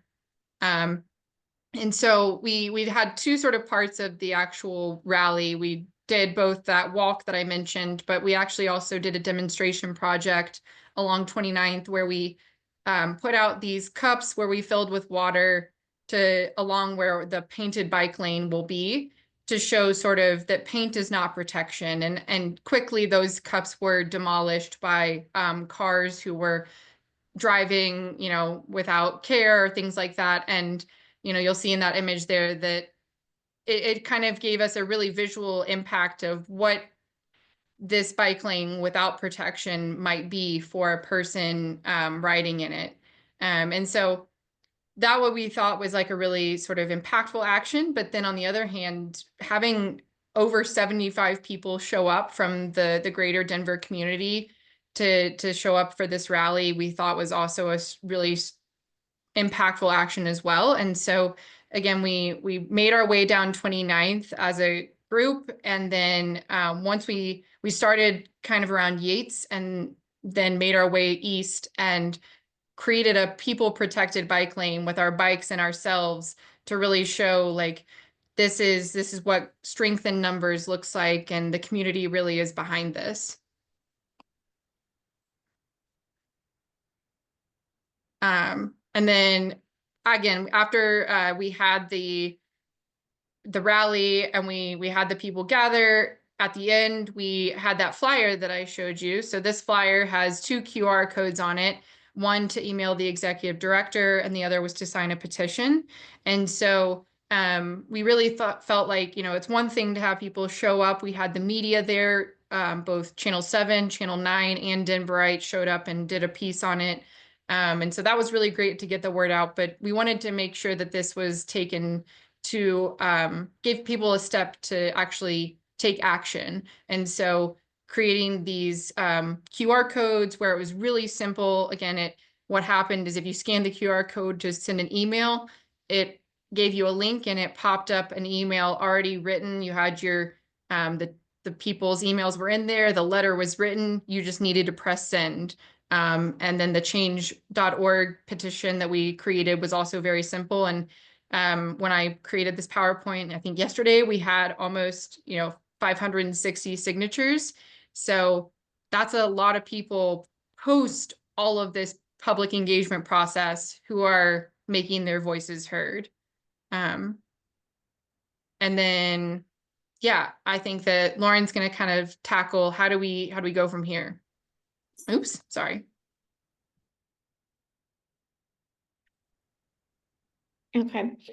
So yeah, I think a question a lot of people are wondering is kind of like where we go from here, not just in terms of 29th, because I think that's sort of wrapping up here, but in terms of other projects across the city as well. So I think first, we all know like change is hard, and because change is hard and people sort of shy away from the prospect of change, there's always going to be opposition when changes are proposed. And so the reality of the world that we live in is there's just absolutely no way to make everyone happy.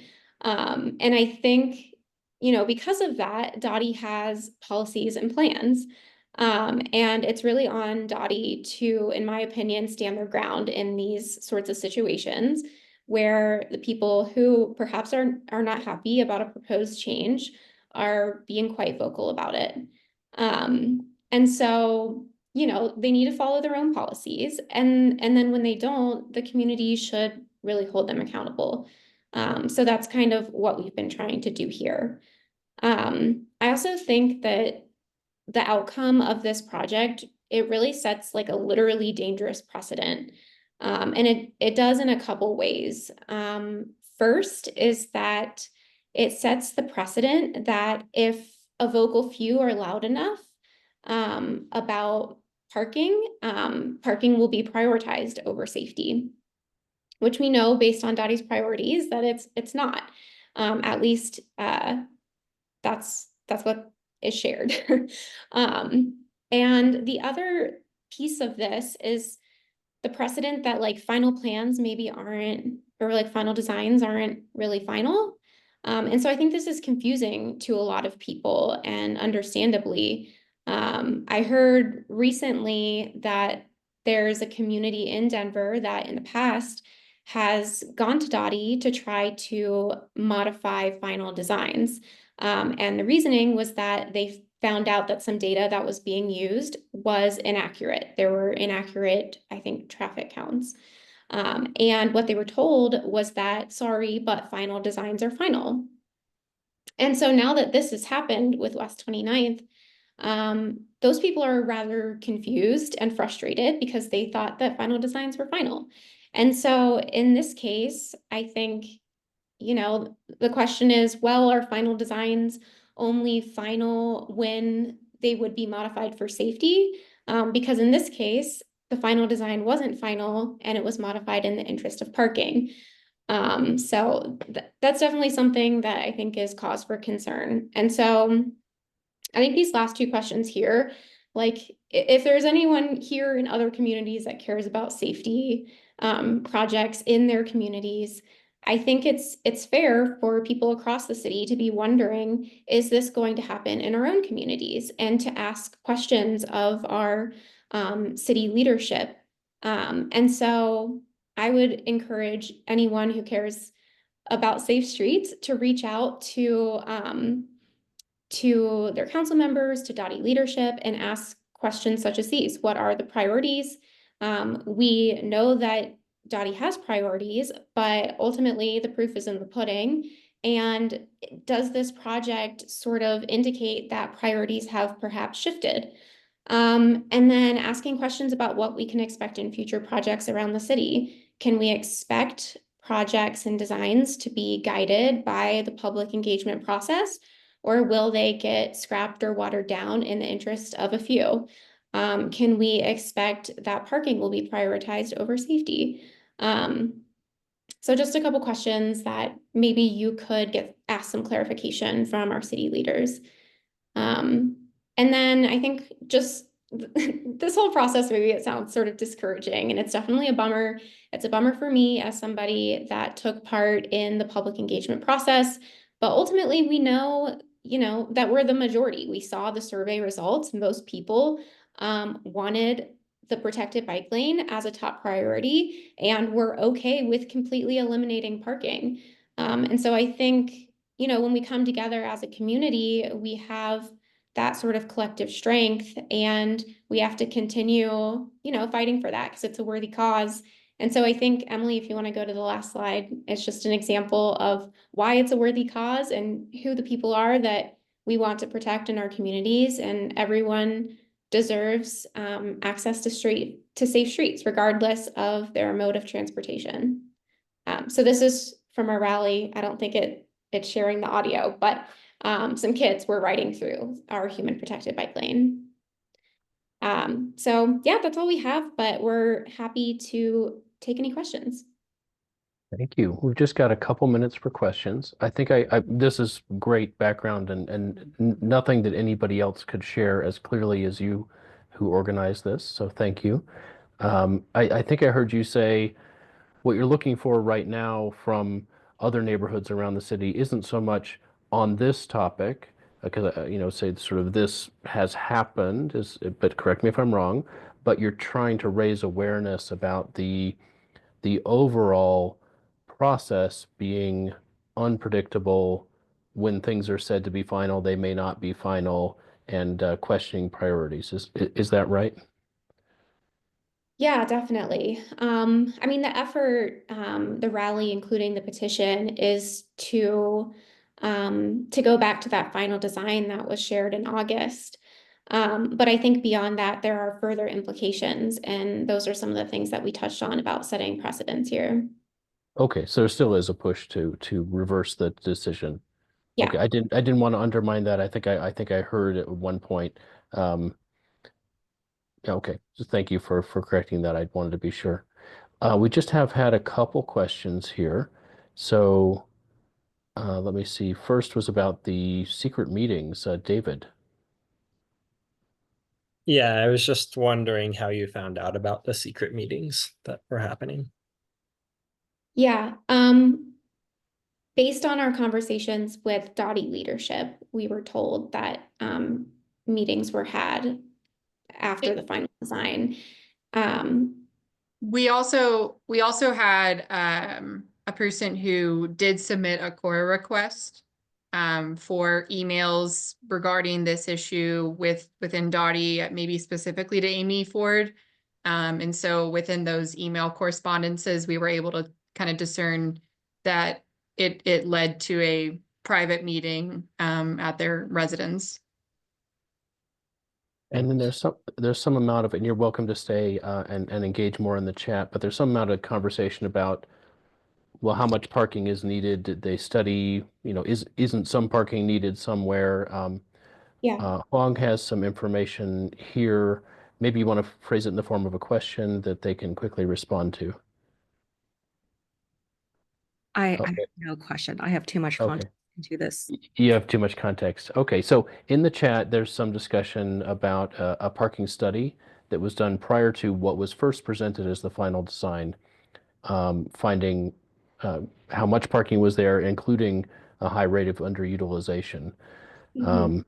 So it sounds like a rational process was used to arrive at the first final design, and then it became questionable after that. Correct. Yeah, they did a parking study, and from that determined that it was definitely underutilized. There's a lot of parking in this neighborhood. It has a very kind of like suburban urban feel. Folks might have to walk like 100 feet from parking on a side street, but there's certainly like no shortage of parking in this neighborhood. Okay. Well, thank you. I think this definitely fits a lot of categories, including raising the sensitivity of neighborhoods and activists throughout the city, that when you think the job of activism is done, it might not yet be done. Thank you. I just want to note that, yeah, I think that one of the messages we're trying to kind of get across is, DOTI, specifically Amy Ford, I think like this was a fairly unilateral decision, and we want to just make sure that we are holding those types of leadership accountable if they're gonna continue to set that type of precedent. Yeah. Earlier on, I was hearing different language from her that I wish she had kept with. It's all about speed and safety, and there are many different designs that can get you speed and safety. And let's look at the mix at block by block, as long as speeds are low and everybody's safe. And more recently, we've heard more of the traditional public works balance. Well, it's a balance, and Yeah. that's And yeah. Lauren said something to me actually last night that I thought was really great, is that like when we try and say that we're prioritizing something while also balancing needs, those two things are antithetical, right? Like you cannot have a priority while trying to balance something. One thing has to be greater than the other. And if we're looking at the needs, when we're saying one need is parking and being able to walk to your destination within a, couple of feet, or being able to ride your bike safely without fear of being harmed or killed by a driver, those needs we can't balance them on the same level. Yep. Yeah, no, that's why I mean, balance is sort of a politician's word, and Right. it doesn't suggest anything about prioritization. So hopefully she can recapture what she had with the new director energy coming in, saying it's all about safety. There are many ways to do safety, but we're not going to compromise on doing safety. Hopefully we can all help her with city council and mayor's office have enough support to get back to that. Thank you so much. Yeah. I do We're Thank gonna- you. I wanted to ask why, when you were asking for a flip to back to the final design, if there were any considerations to ask for the full protected bike lane instead of the final design of having that protected and then unprotected and then protected and then unprotected. Because one of the reasoning that was brought up during a public comment by the opposition at city council, he was like one of the homeowners, and he did say, like, what is this final design that you have? Like wouldn't bicyclists be like safety be compromised even more here because there's this kind of weaving in and out. So I wonder, when the rubber hit the road, why we didn't ask for a fully protected bike lane versus just going back to that final design that I think neither side were truly happy with. we'll have to move. We do have less than 15 minutes for Ian's last question, but please continue that in the chat, because it's interesting question. I'm sorry to do that. Ian is our final speaker, and he has another activist presentation about another thing he's pointing at that's not right. In this case, it's RTD that's not helping people be safe. So, Ian, are you there? I've made you co-host. Fantastic. Yes, I'm here. I am cognizant that you said you had more slides than you had time for, so as much as you can here. I might be skipping some things. Looks great. Yeah, thanks, Joel. So, hey, everybody. I'm Ian. Sorry I don't have a camera, but I assure you I'm a real person.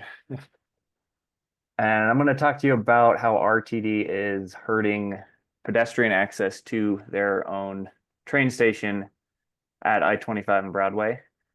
I live near the I-25 and Broadway station, walking distance, and I regularly walk to it to use the transit services, or I pass through it on foot or bike through the area. That picture is me on the left and Nate Miner from Denver, right? I'll talk about that a little later. So a little background on this. The I-25 and Broadway highway ramp project, this was proposed several years ago, and the main thing was they're adding a new southbound ramp to I-25 so that they could eliminate a left turn for southbound motorists on Broadway. And this project passes right through the I-25 Broadway station, which is a major train station and transfer point in the RTD network. And it was described by DOTI, and I would say marketed by DOTI, as a multimodal safety project. And the project has been under construction. I think it's been for about a year or so, and they've been focusing first just on that ramp. And here's just to get oriented here. This is a satellite view of the area before any construction happened. I-25 diagonally, the train station. Can everybody see my mouse, by the way? Is that correct, Noel? Can you see my mouse?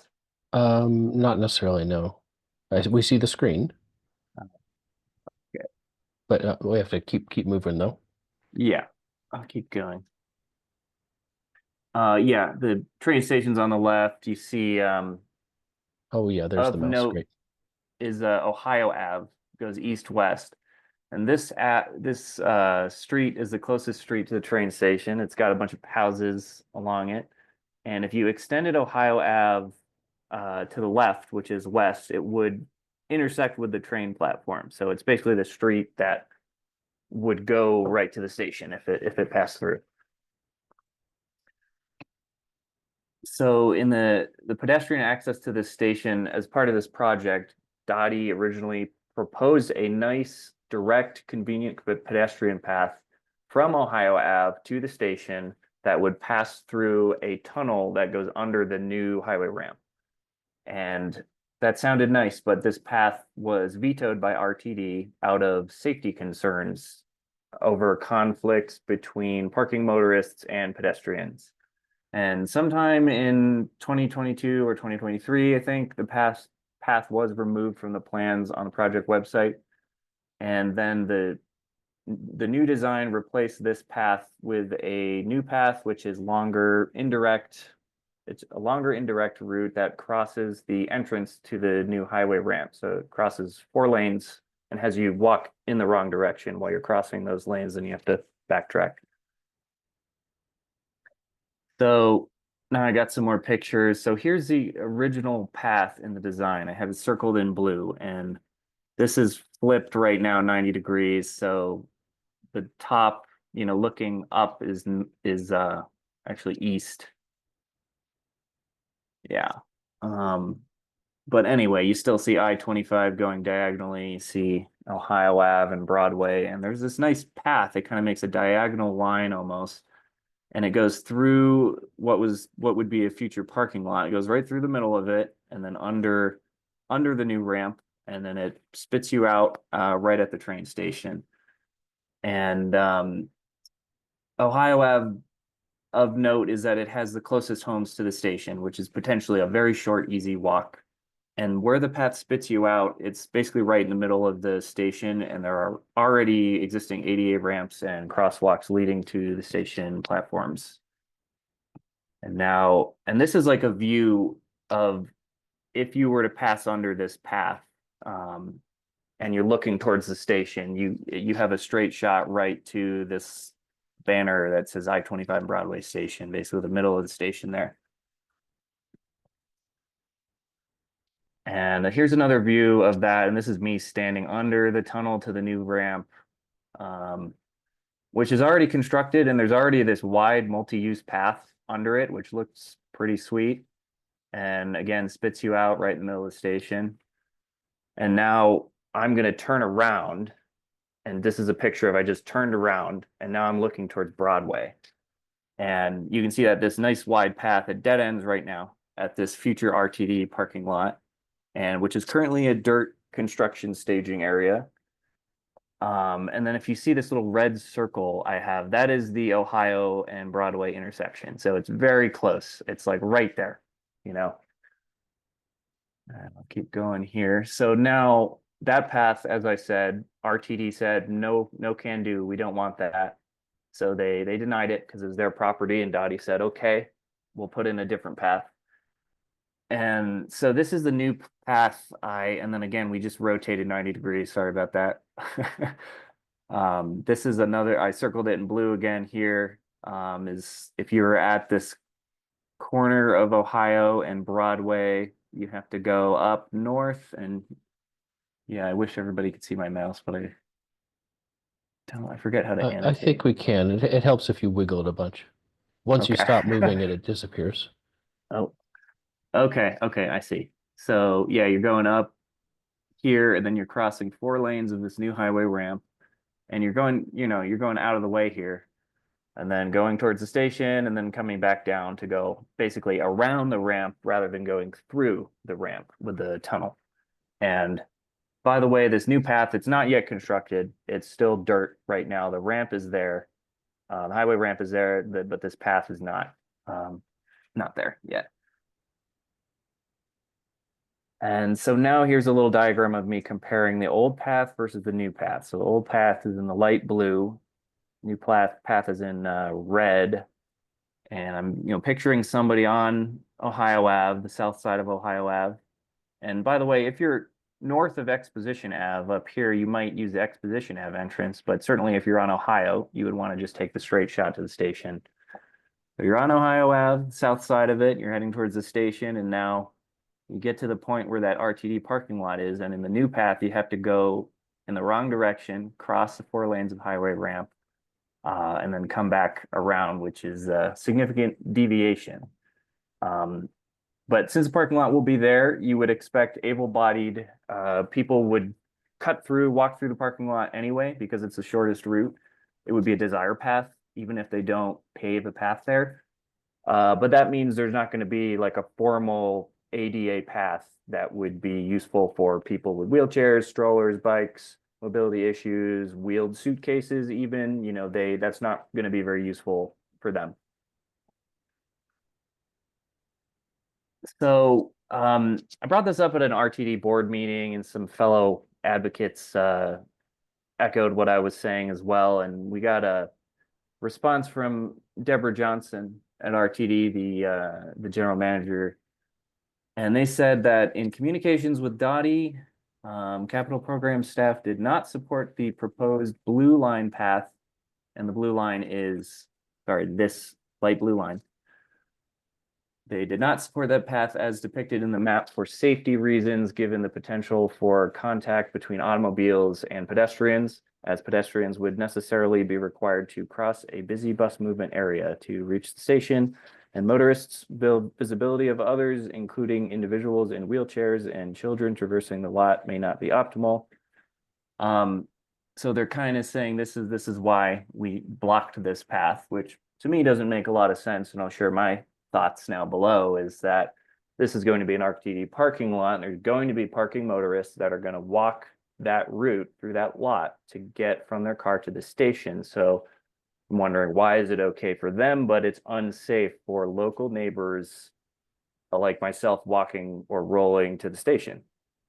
And also, how is crossing a highway ramp in this new path, how is that safer than crossing through an RTD low speed parking lot, which is all over the RTD systems? There's all sorts of parking lots. People are always walking through those. Don't think they're really unsafe. And the path already exists from the tunnel to the station, as I showed some pictures, and I've walked that, and it doesn't feel unsafe. There's not very much traffic. There's just an occasional bus that goes by. And I think it should be in RTD's best interest to prioritize fast, convenient pedestrian access from the closest homes to each station to maximize ridership.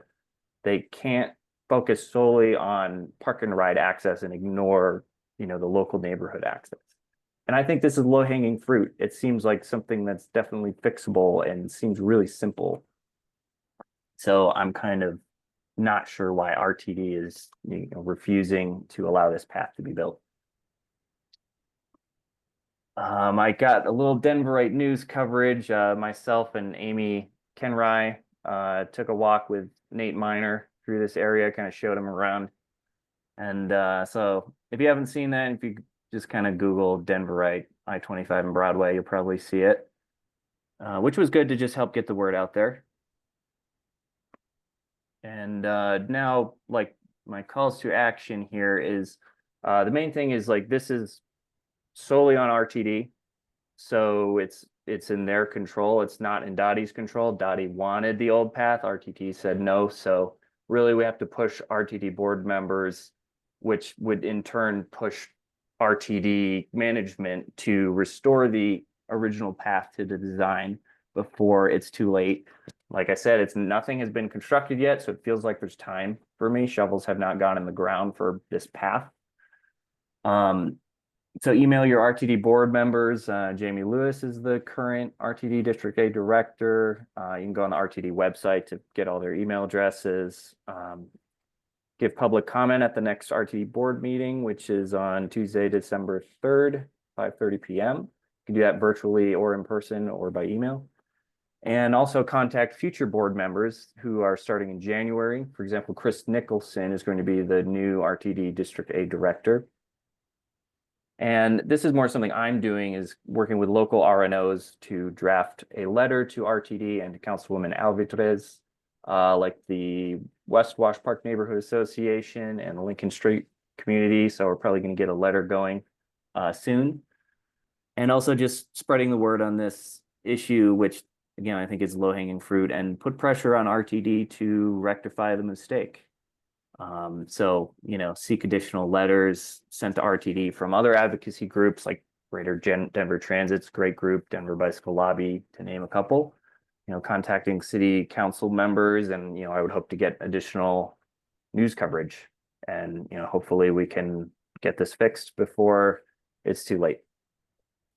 Which again, this parking lot area, it's a big dirt construction staging area. It's going to be a long time, I think, until they actually start paving that parking lot. So it feels like there's time. Yeah, that's all I've got. So I think it's just over 8, but Yeah, I guess any questions? We've got a lot of people in the chat making similar comments you've already made. Of course, somebody who parks their car and then walks to the station is walking through a parking lot. And if it's safe enough for them, and it should be safe enough for them, then it should be safe enough for others to pass through. We had something from Lucia Brown. Lucia?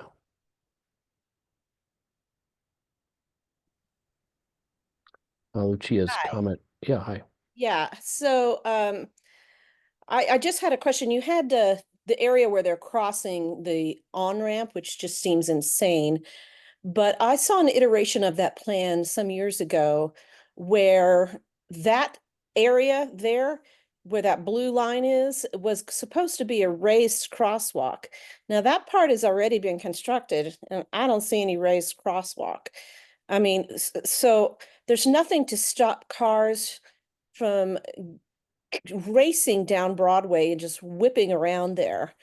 And then now we're expected to cross that.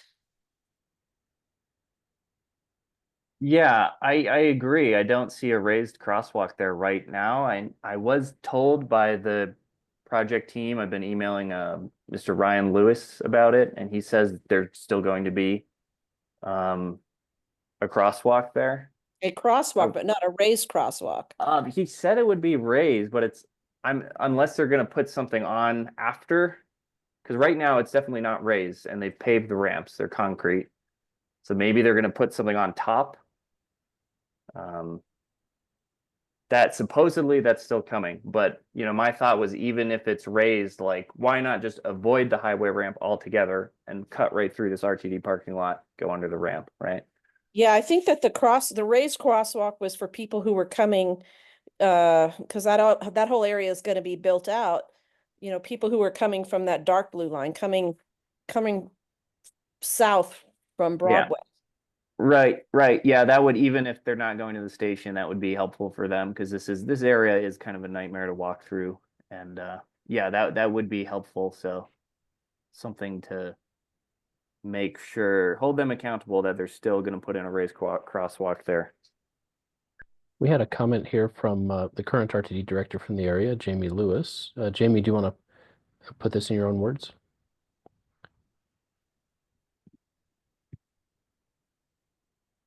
If he's still here. Might not be here. Okay, so in the chat he wrote, I think once construction is done, everyone will have a better idea of how to proceed. I'm hoping what he means by construction is the big construction, the ramps, not the construction of the parking lot.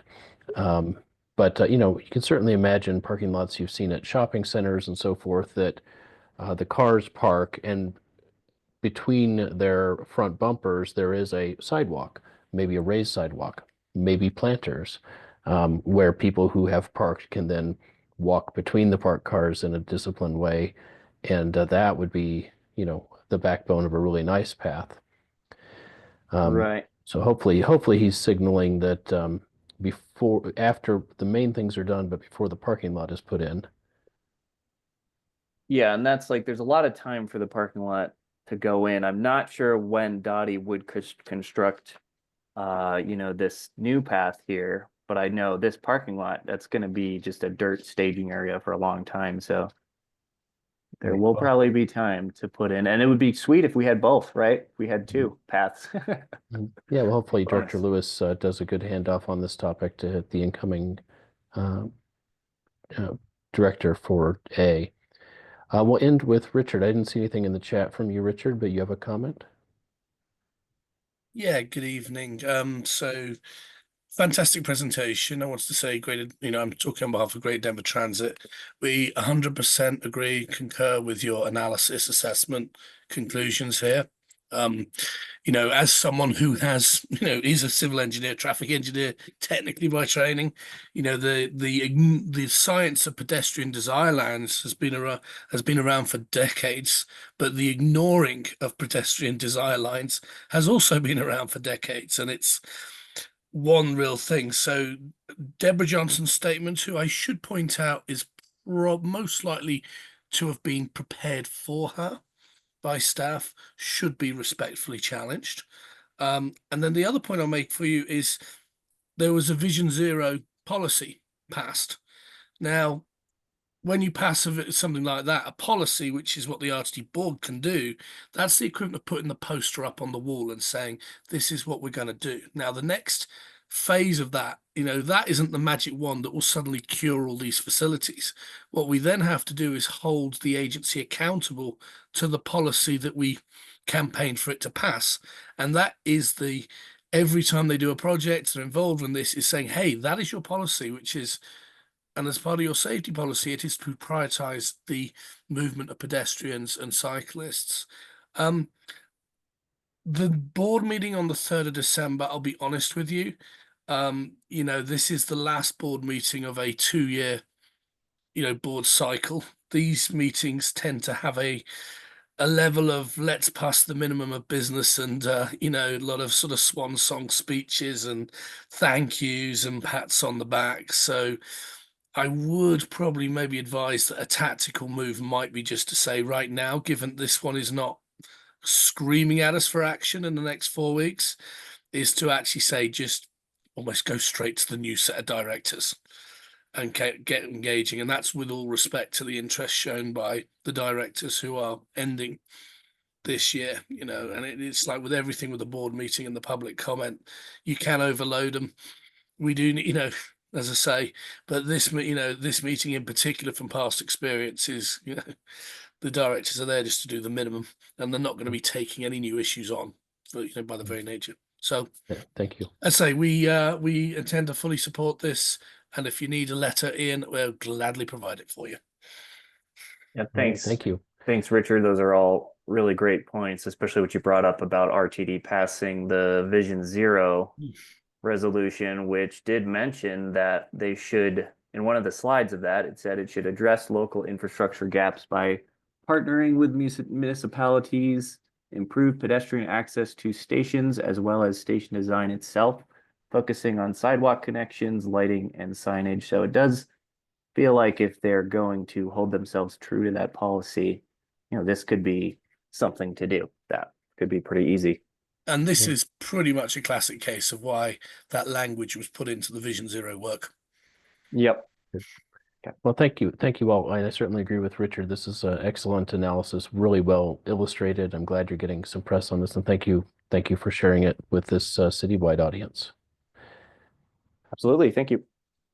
We've reached the end of our meeting. Apologies for going over. That's what I get for trying to pack in so many topics. We had 5, I think, really timely, great topics with an emphasis on activists from neighborhoods making a difference. So we'll be meeting again in January. The meeting announcement that went out has the schedule for 2025. It will continue to be the odd-numbered months, second Thursday, 6 to 8. And we already have some topics lined up for January, including the board member of the CDOT. I'm going to get the terminology wrong here. The CDOT board member, Jessica Hogan, who represents this area, just for introductions and learning what it's like to be on the CDOT board. What are some of the policies she's worked on, she's proud of? Where does she want to go next? Also early in the year, but probably not in January, we're going to have from RTD, the person who's leading the effort for examining conversion to low floor light rail vehicles, which is actually something that's in our RTD, in our INC Transportation Committee and INC adopted platform, is to encourage RTD to go to low floor vehicles. We'll hear from him and other topics being lined up. So it's going to be another big year for transportation advocacy, and try to bring you all the topics so neighborhoods and neighbors can stay informed through our committee. Thank you so much, and we will see you next year.